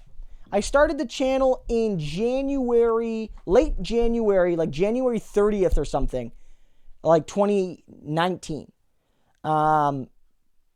Like, the channel itself is older because I just converted my own viewer channel.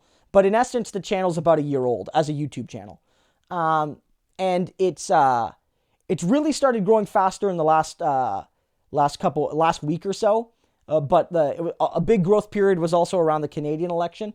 But it was really, like, it's really been going as something I've been doing a little bit more seriously for the last 6 months or so. Like, since like July or August is when I've been putting a little bit more time, not putting out videos almost every single day, multiple times a day. So it's been about 6 months that has been going. So it's going pretty good. Yeah, I mean, Hassan's chat, like, I mean, Hassan, like, I don't watch his streams that much, but I follow him on Twitter. He's a funny guy. He seems like he's a good guy, but I mean, his channel, like, his streams are very much a different thing. When you have 3,000 or 4,000 people watching a Twitch stream at any one time, you can't have the same kind of interaction with your fans. No matter how much you would want to, it's just impossible.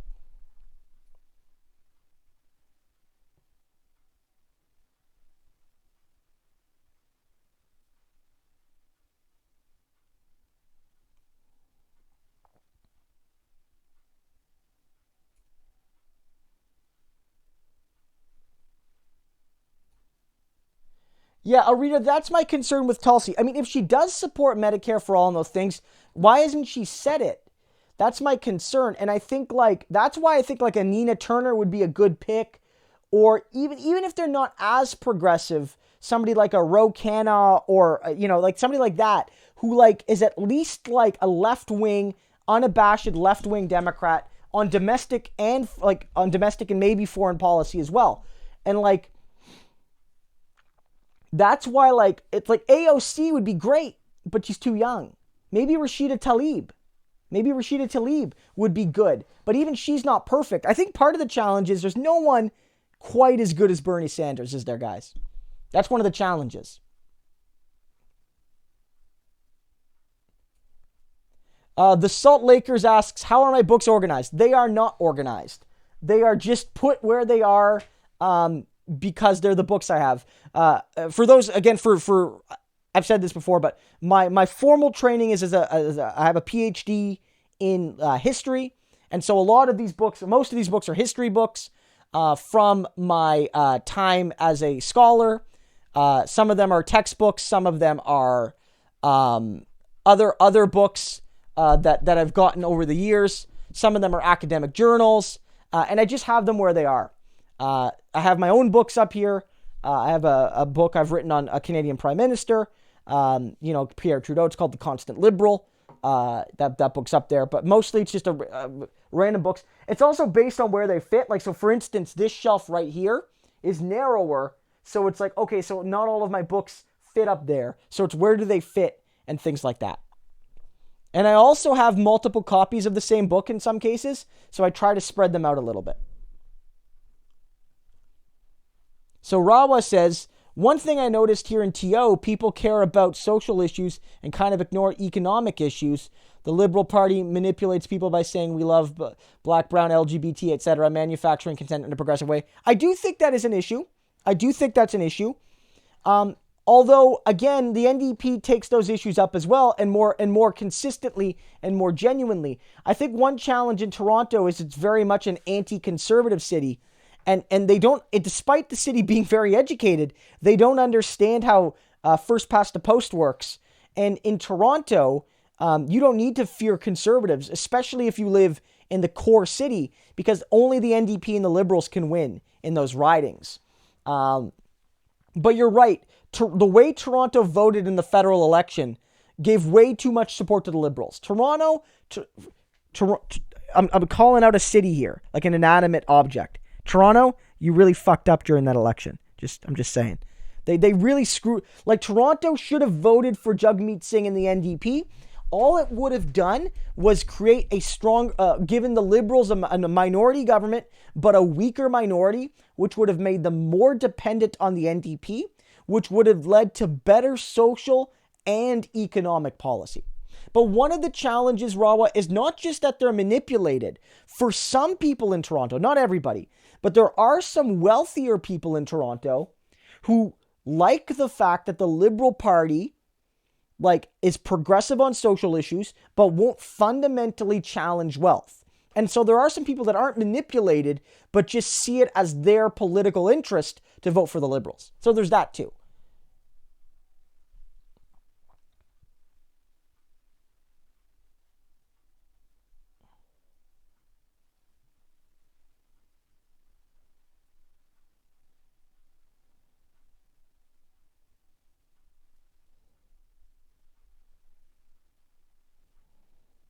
Yeah, AOC is fantastic. AOC is 100%. She's great.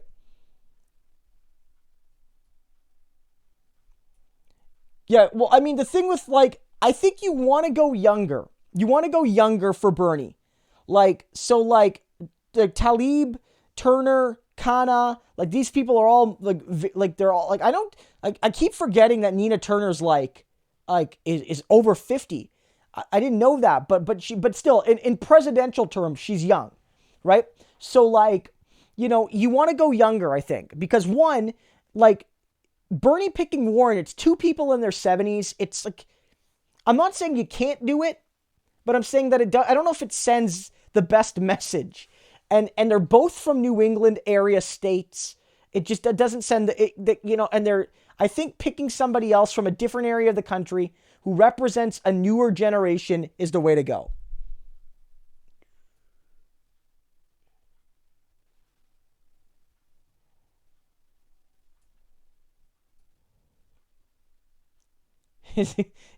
Yes, he is giving Omar a Gundam. Yeah. Justin says, "Hey, my friend, thoughts on Rosemary Barton no longer being the host of The National?" I didn't see the news on that updated, Justin. I'm just gonna quickly. I don't want to. I'm gonna try to end close-ish to 11, but I'm just gonna quickly Google this to see what happened here. Rosemary, because I don't want to comment on it. Rosemary Barton. Let me see. Okay, so Rosemary Barton dropped, format scrapped.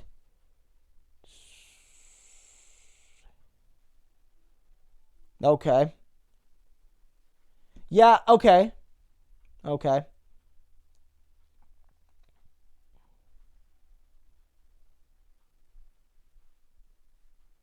Okay. So that's interesting. Okay, so what they did was, for those who don't know, the National is our CBC. It's like the flagship thing. They do a national broadcast. We used to have Peter Mansbridge, sort of like our like Walter Cronkite. He's not that ubiquitous, but like our like national news guy who everyone just trusted because he's like old white guy on the TV. When he retired, the CBC was like, here's what we're going to do. We're going to have 4 hosts of the show. But that didn't work, I think, from a show perspective. And then also Rosemary Barton had a series of controversies during the election where it looked like she was directly targeting the Conservative Party, and also how she treated Jagmeet Singh in one of her programs was, I think, unacceptable. I got nothing personally against Rosemary Barton. It seems like what they're doing is that they're putting people back to some of their strengths, and they're going younger. They're going younger with their 2 co-hosts. I don't think it's too big of a controversy. I don't strictly care all that much. And she's still, and honestly, I think like being the chief political correspondent is probably more what Rosemary Barton wanted to do anyway. I think she was probably having more fun as Power and Politics host than she was as a national anchor, even if like the other one was more prestigious.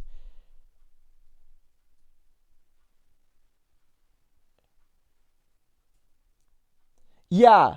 Aaron, the times they are changed in video, look that up. It's Bernie's, one of Bernie's recent ads. I cried. I cried watching that. My wife and I cried. Yeah, we 100%.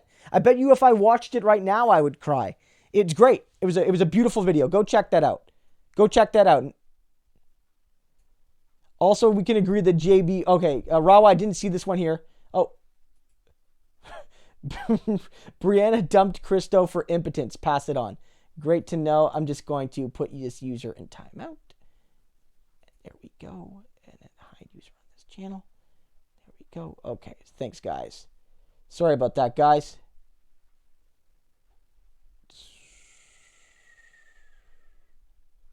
Let me see. Rawa says here. Also, we can all agree that JBP fans have daddy issues. Yeah, to a certain degree, but I mean, lots of people have daddy issues.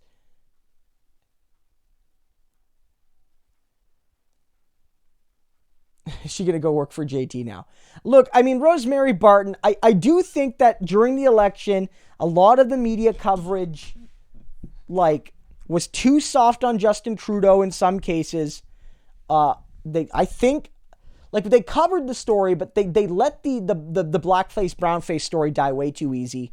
But at the end of the day, like, I'm not going to accuse her of being in the bag for the party. I just think that the sort of people who end up being national news anchors at places like the CBC tend to have a certain social and political and cultural class interest that makes them automatically antagonistic to a party like the NDP.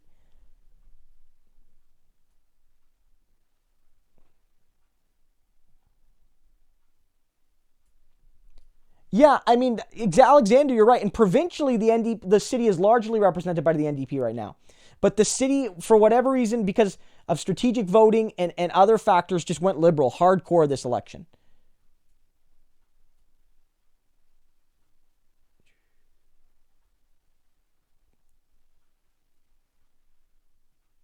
These are one of the PPC voters here we had.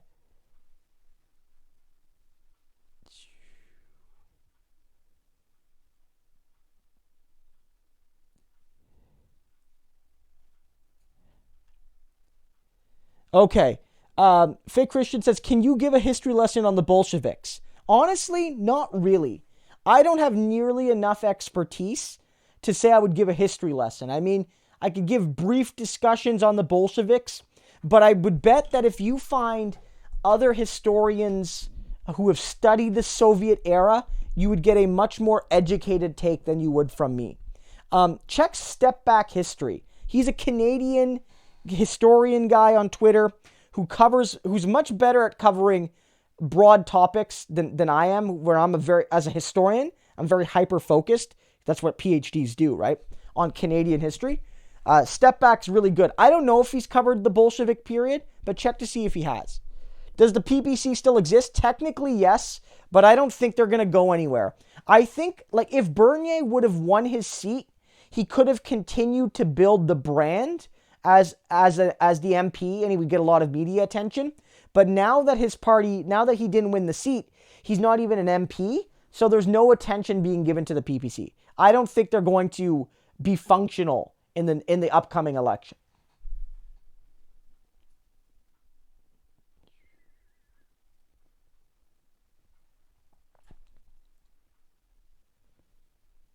I all of a sudden feel the issue to vote PPC now. Look, that's how they get you. They come onto left-wing streams, they spam their vitriol, and you're like, oh man, this guy's passionate. Gotta get that passion.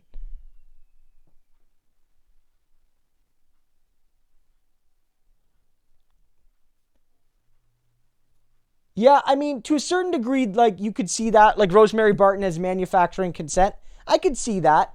I mean, I don't know, like, does the CBC in a direct and conscious way play that role in the way that, like, mainstream for-profit media does? I'd love to know. I'd love to, maybe, like, if the archival records for the CBC, which I've never gone through, I wonder if you go through old records that have maybe been grandfathered out of security clearances to see if you could ever find documented proof that, like, the goal of the CBC is to promote a certain ideology. That would be very interesting. But I wonder if you could ever find that.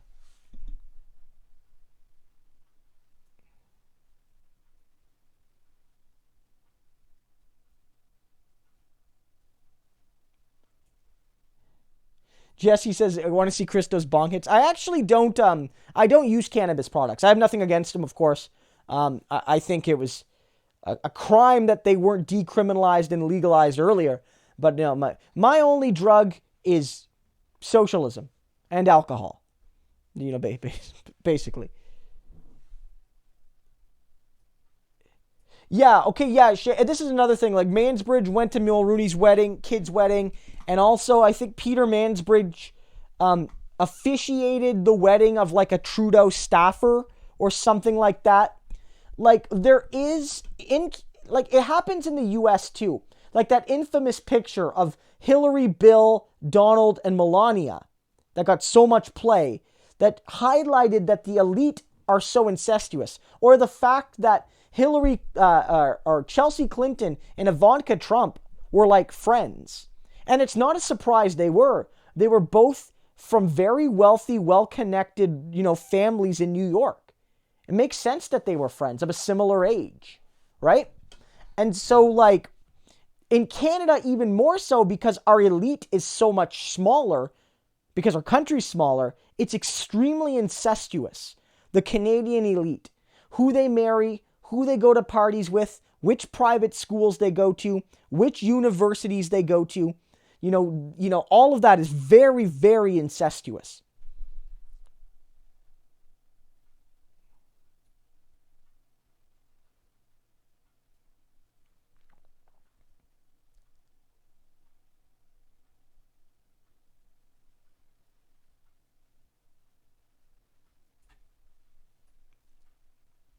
Yeah, Reader makes a good point there too. That's a good point right now.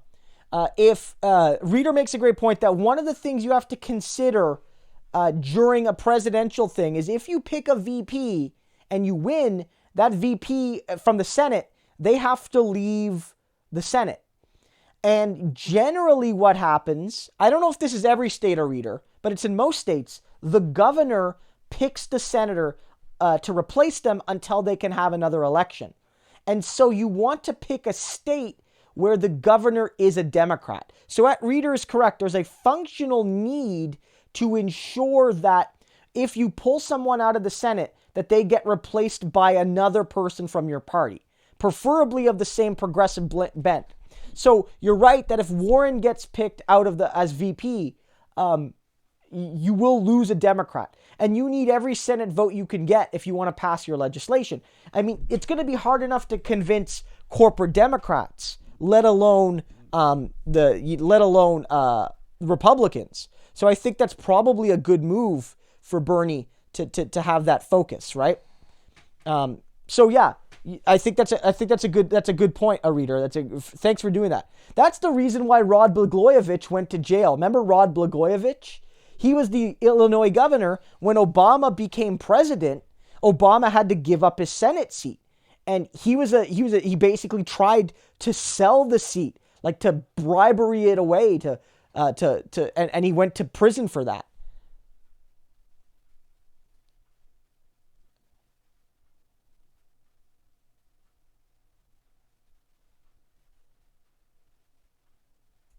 Justin says, Rosemary Barton unfollowed me as soon as she was announced the national host. If I was in Ottawa when she was the PNP host, I would have been allowed to on set for a taping. That's really interesting. I mean, I don't know if that was like a corporate decision where she was like, oh, you're the national host now. You have to only follow who matters. Like, only follow media and political leaders and things like that. That's really scummy if she did that on purpose. You know, like, I know it's just Twitter in some ways, but like, guys, if I ever just like, I unfollow people sometimes because I realize they're not interesting, or I realize they have like really bad views, like they have hateful views on things. It happens. I follow people that look like they're on inactive accounts sometimes. But if I ever start unfollowing people because I become too big for something, like, just, like, call me on my BS. Like, that's unacceptable. That's unacceptable. I love how, like, the angriest I've gotten almost on this stream has been at Rosemary Barton unfollowing Justin. Like, justice for Justin. People are going to think that's a Trudeau thing, though, if you hashtag it.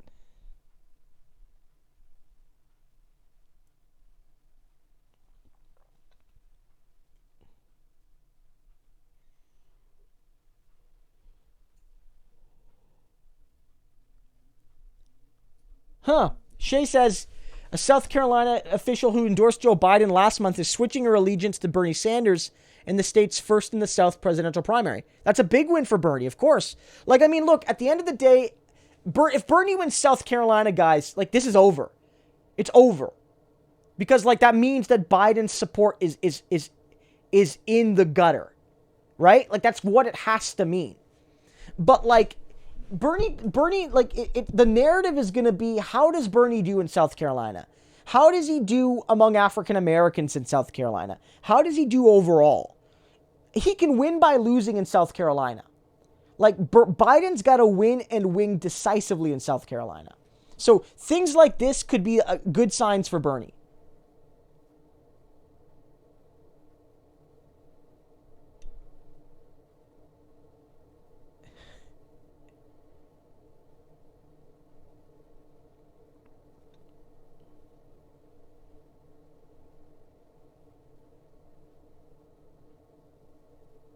The maple syrup cave cabin elite.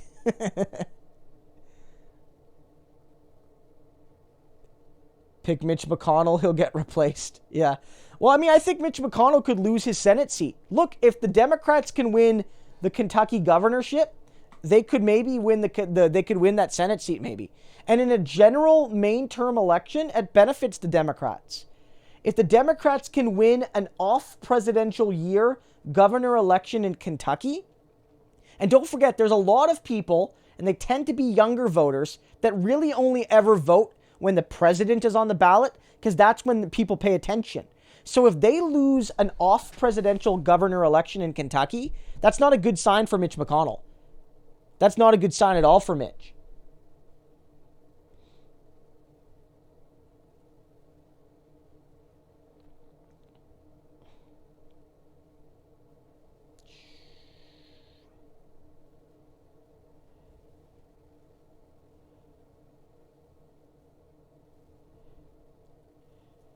Yeah, the dissident, yeah, you're right. Somebody just noted that. That's great to know, though. That's really interesting. Maybe that'll be the topic for my next video. I'm not sure. It might already be covered by some of the channels. I try to balance things that haven't been covered with things that I'm interested in and things that I think my viewers will be interested in. No, Justin, I mean, look, I mean, like, that's just a scummy thing to do, right? That's like if, like, somebody's following you and then they get elected as an MP and they start purging. Like, it's one thing to, like, purge your old posts. Because, like, we all know that if we all ran for office, we'd delete some of our worst memes. You know what I mean? Like, we all know that. But it's, like, another thing to, like, delete your personal friends or to call your friends list because you're too important now. Like, that's just a scummy thing to do.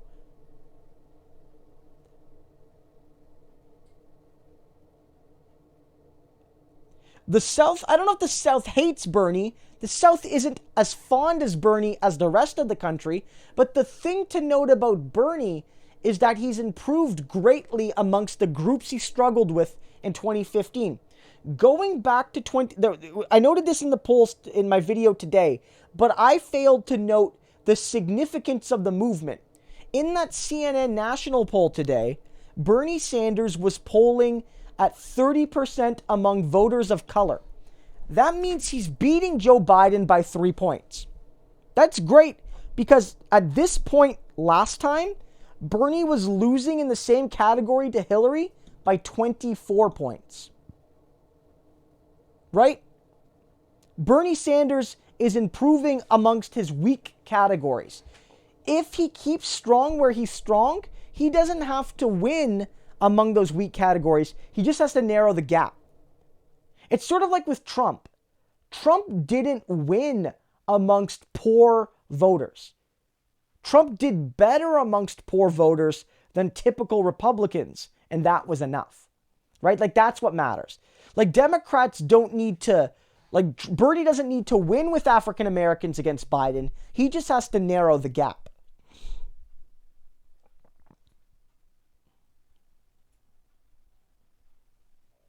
Aaron, I did see that clap moment. Yeah, I mean, that's what I noted.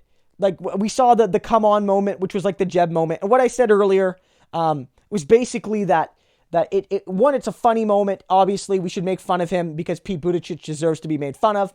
But it's also a sign that his campaign is totally astroturfed, inorganic, like, because billionaires and rich people are curious about him, and because the media says he's serious, and so we just assume he is. But at the end of the day, when he can't even, when you have to train your volunteers and supporters to dance, and when you have to ask them to clap, it tells me that there's no real passion for you and your vision. That's my view. Fake Christians for Trump, gotta go. Catch you later. Thanks for coming by. I really appreciate it. Yeah, I like that Tulsi sued Hillary Clinton. I like that. Look, I'm not a huge fan of Tulsi, but I'm not a fan of Hillary Clinton at all either. But I think she was right to do it. And I noted earlier that line in the thing where she basically says Tulsi is running for president, a position Hillary Clinton has long coveted but has been unable to achieve. So I mean, I think when she called Tulsi a Russian asset, like, that was defamation. Like, agree or disagree with Tulsi, I don't think she's, like, traitorous to the United States. I don't think that's the case. Yeah, I mean, at this point, at least, like, one of the two, like, look, I always thought it was going to come down to this, that, like, Bernie and Warren, I always hoped for, like, a dream where it would be Bernie versus Warren and we wouldn't have to worry about Biden. But you sort of always knew that only one of Bernie or Warren could make the final two. And it looks like it was Bernie. For a while, it looked like it would be Warren. But now it looks like it's Bernie. And I do think that maybe she doesn't have to right away, but sooner than later, she's going to have to make a decision if she wants to end up having a progressive choice on the ballot, drop out and endorse Bernie. She has to. Bernie has no record. Bernie has, like, the longest record on the scene, and his record's great. Bernie Sanders has a consistent record of standing for causes because they're right, not because they're popular or because they poll well or because they fundraise well. That's Bernie Sanders' record. Bernie Sanders' record is being right 20 years before it was popular to be right. Remember how Hillary and Obama and everybody else, pretty much everybody else, had to evolve on gay rights? They had to evolve on the fundamental human right for gays and lesbians to marry. Remember how Bernie just supported that before I was born? I was born in 87. Remember? That's just one example. Remember how Bernie Sanders was calling out corporate conglomeratization back before it really kicked into overdrive? Remember how Bernie Sanders was calling out how NAFTA might increase societal wealth, but that wealth would be really poorly distributed and harm entire regions and classes? Bernie Sanders has been right so goddamn often. And it's just pick the guy that's right now. Why wait 20 more years? Look, and I'm a Bernie fan. I know Bernie's not perfect, all of that.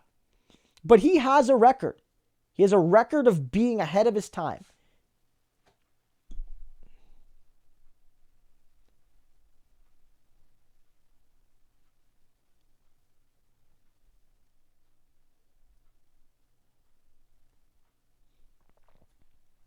I don't know, Vaudrey, if Warren Smear, was she promised a policy or position? I'm not sure.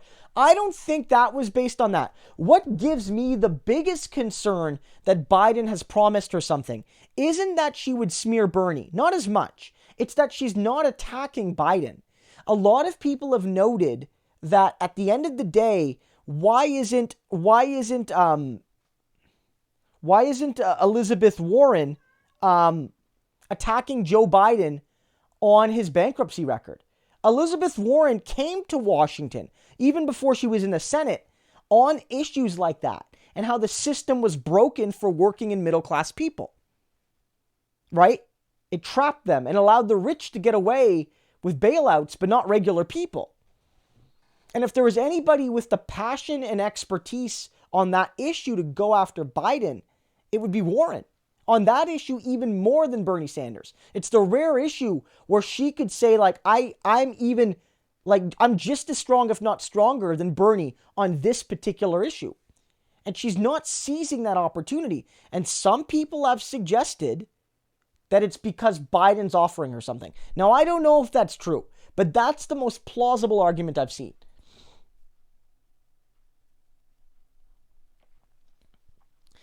Jen, I don't know if Bernie's planning to be a one-term president. Nobody would ever admit that because it's a kiss of death. Nobody likes that idea. But, let's put it this way. I have confidence in Bernie's health, his mental and physical health. I really do. But you're right. The older you are, all things being equal, the more you have to plan for contingency. And so his VP pick is perhaps maybe more important. That's a good point.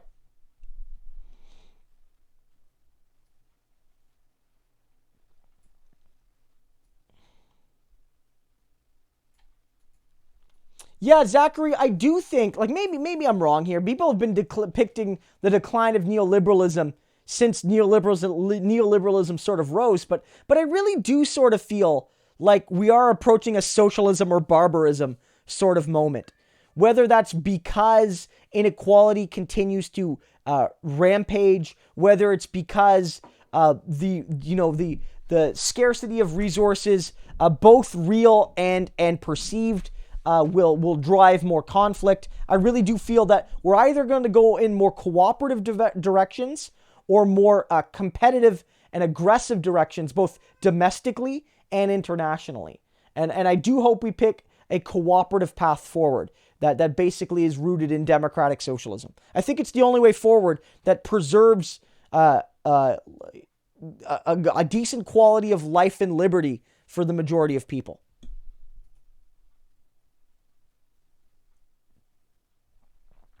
Joseph, I don't know if her lawsuit is going to succeed.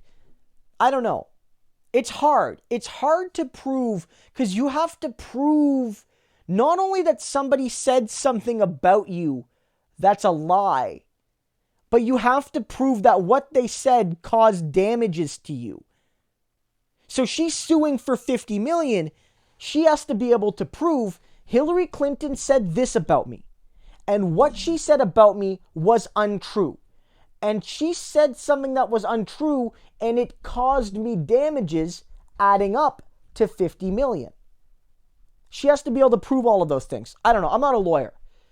Odds are it's not going to succeed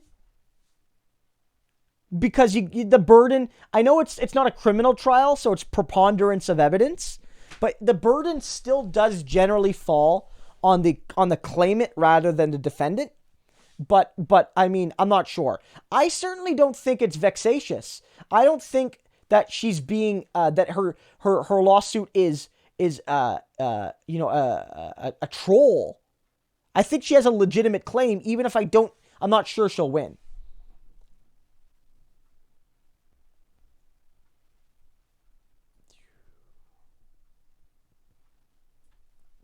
All My Lettuce says, thanks for working OT. Thank you so much for your support, All My Lettuce. I really appreciate that. So what I'm probably going to do is we're at 11:15. We've been doing this for about 3 hours. So I'm probably going to finish up the questions I have, and then we'll finish this up.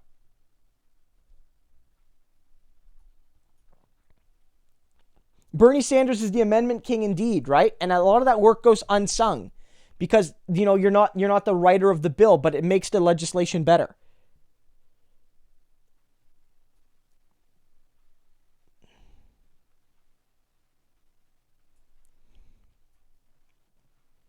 Yeah, Aaron, I mean, that's interesting, right? That she's like, and I mean, yeah, that's what a lot of people have been suggesting, that there is some sort of deal for VP. Yeah, and I think that's a bigger say, that she's not attacking Biden versus, say, smearing Bernie. I think that not attacking Biden alone might have been enough to get that position because she has so much ammo to use against him.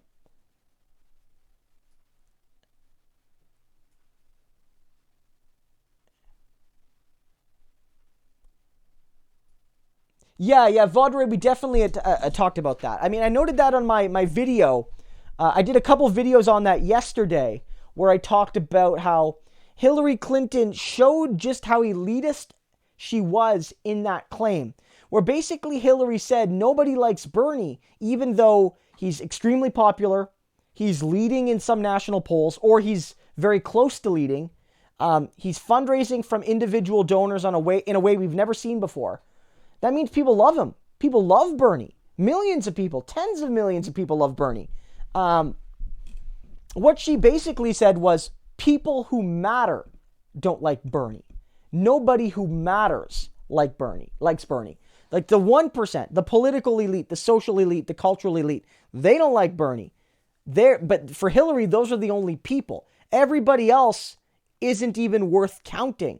They don't matter. And I think that was Hillary. It really backfired on her. And I think it was good for Bernie because, again, Hillary's unpopular. Hillary's unpopular in the United States. So her anti-endorsement was good for Bernie.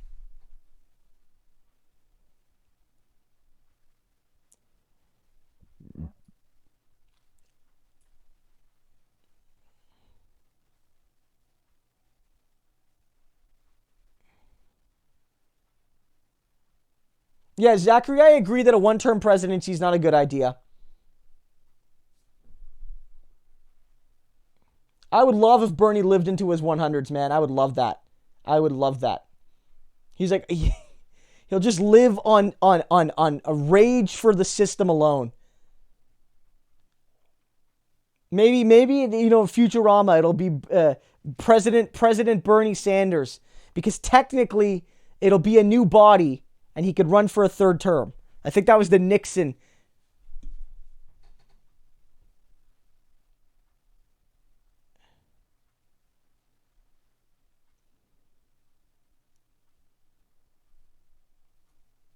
Yeah, I mean, Vaudrey, I think this is interesting. Michelle Rempel is like very conservative. She's gone on Fox News to trash the government.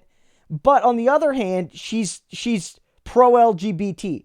And as you note here, not just quietly. And so I don't know if she's planning on running or if she's planning on campaigning almost not as a candidate, but on a particular issue, to say that what she's going to do is promote this issue. But I think she's right that if they want to win, increasingly they're going to need to change their talking point on that. They're going to have to go from basically being the party's position being anti-gay to what it was now, which is a sort of like, we're basically anti-gay, but we won't say it, to basically saying that, like, look, we accept all Canadians for who they love. That's what they got to say. And she's right.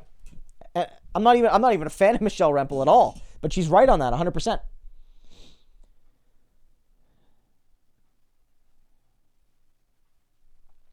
Jen, about the basic income, I mean, I don't think Bernie supports the job guarantee versus the UBI. I think Bernie Sanders in a long-term vision would see the need for a basic income, but I don't think it's a priority for Bernie. I think Bernie Sanders supports a jobs guarantee more so. I think that's less susceptible for rollbacks and things like that.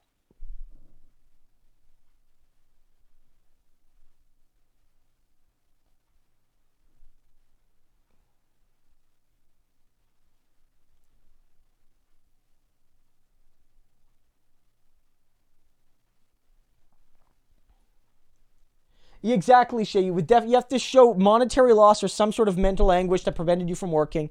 It'll be hard for her to argue that. It's hard. You have to you'd have to make a strong case like that. Do you think there's a chance Ontario's teachers will expand into a general strike? Not really. I mean, they're not even at the stage of striking full time yet. They're just kind of striking on a semi-set schedule.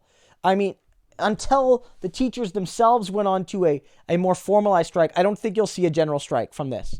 Not to say that I would that I'm hoping they don't, but I don't see that. I think the teachers right now, their rotating strikes are hitting the sweet spot in the PR game. And I know it shouldn't just be about PR, it should be about building working class power, of course.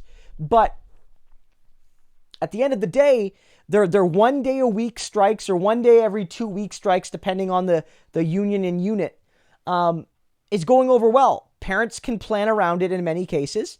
The teachers are seen as defending the education system.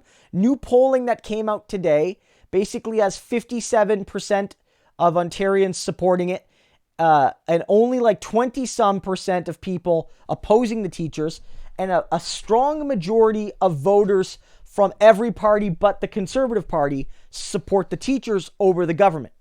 So the teachers are doing the right thing right now. I don't know if they're going to escalate because they feel that they have the public on their side.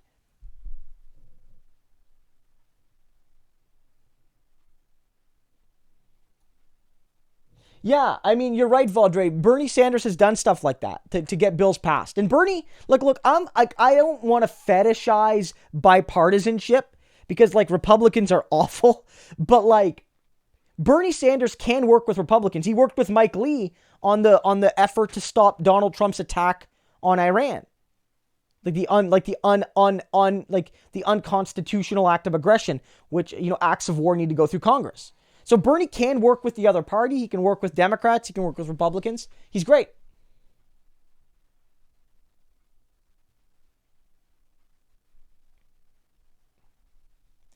All right. So I think I've hit most of the questions. I might not have gotten to all of them. I missed some. Maybe you've asked one that was asked earlier and you missed it and I didn't get to it. But at this point, I do want to wrap up. This was a great stream. Thanks so much for coming. For most of the night, we were well above 100, and it's great to see that people have stuck by and kept us at around 100 even as we're closing. So a few things before I close. One, I do these streams every Wednesday night at 8 o'clock. Pretty much every Wednesday night. If for whatever reason I'm not doing them, I'll let you know. But the only one I've missed was Christmas since I started doing them weekly. So I do these pretty much every Wednesday night, 8 p.m. Eastern time. I might do other streams for debates and other sorts of things like that, but those are more ad hoc, and I'll let you know closer to the dates. But these streams will be happening every week. I don't put them up for on-demand videos because algorithmically YouTube punishes live streams after they've aired because they don't get as many clicks and they don't get watched for as long. But if for whatever reason you missed a live stream and you want a copy of it, you want a link to it, if you're notified to this, you should get one in your notifications, but you can also send me a note on social media, and I can provide you the link. The link should also be available currently on like my Facebook page and things like that. If you missed part of the stream and want to watch it later. If you also want to support me, so many of you are very generous, but and a lot of you are patrons. But if you want to support me on Patreon, there is a link in the description, but I'll drop one in the chat. My next Patreon goal is to do more interviews on the channel. So I'm going to do more interviews. I'm not sure if I'll do video because I might want to emphasize audio quality. So I might just do audio only interviews, but I want to post them on the channel and I want to interview really interesting people, but I might want to try to get some software that's designed specifically for like podcast quality interview recording. And so there's costs and time and effort involved in that. So that's my next Patreon goal. If you're a longtime viewer of the channel, you know that I've interviewed people like the current Hamilton MP, Matthew Green, but I'd love to have other people on, politicians and other interesting people. And so beyond that, I post videos every day on this channel, and so you'll certainly see my content here. And so click the subscribe, click the bell, and I will see you guys in the next video. Thanks so much, guys. I really appreciate it.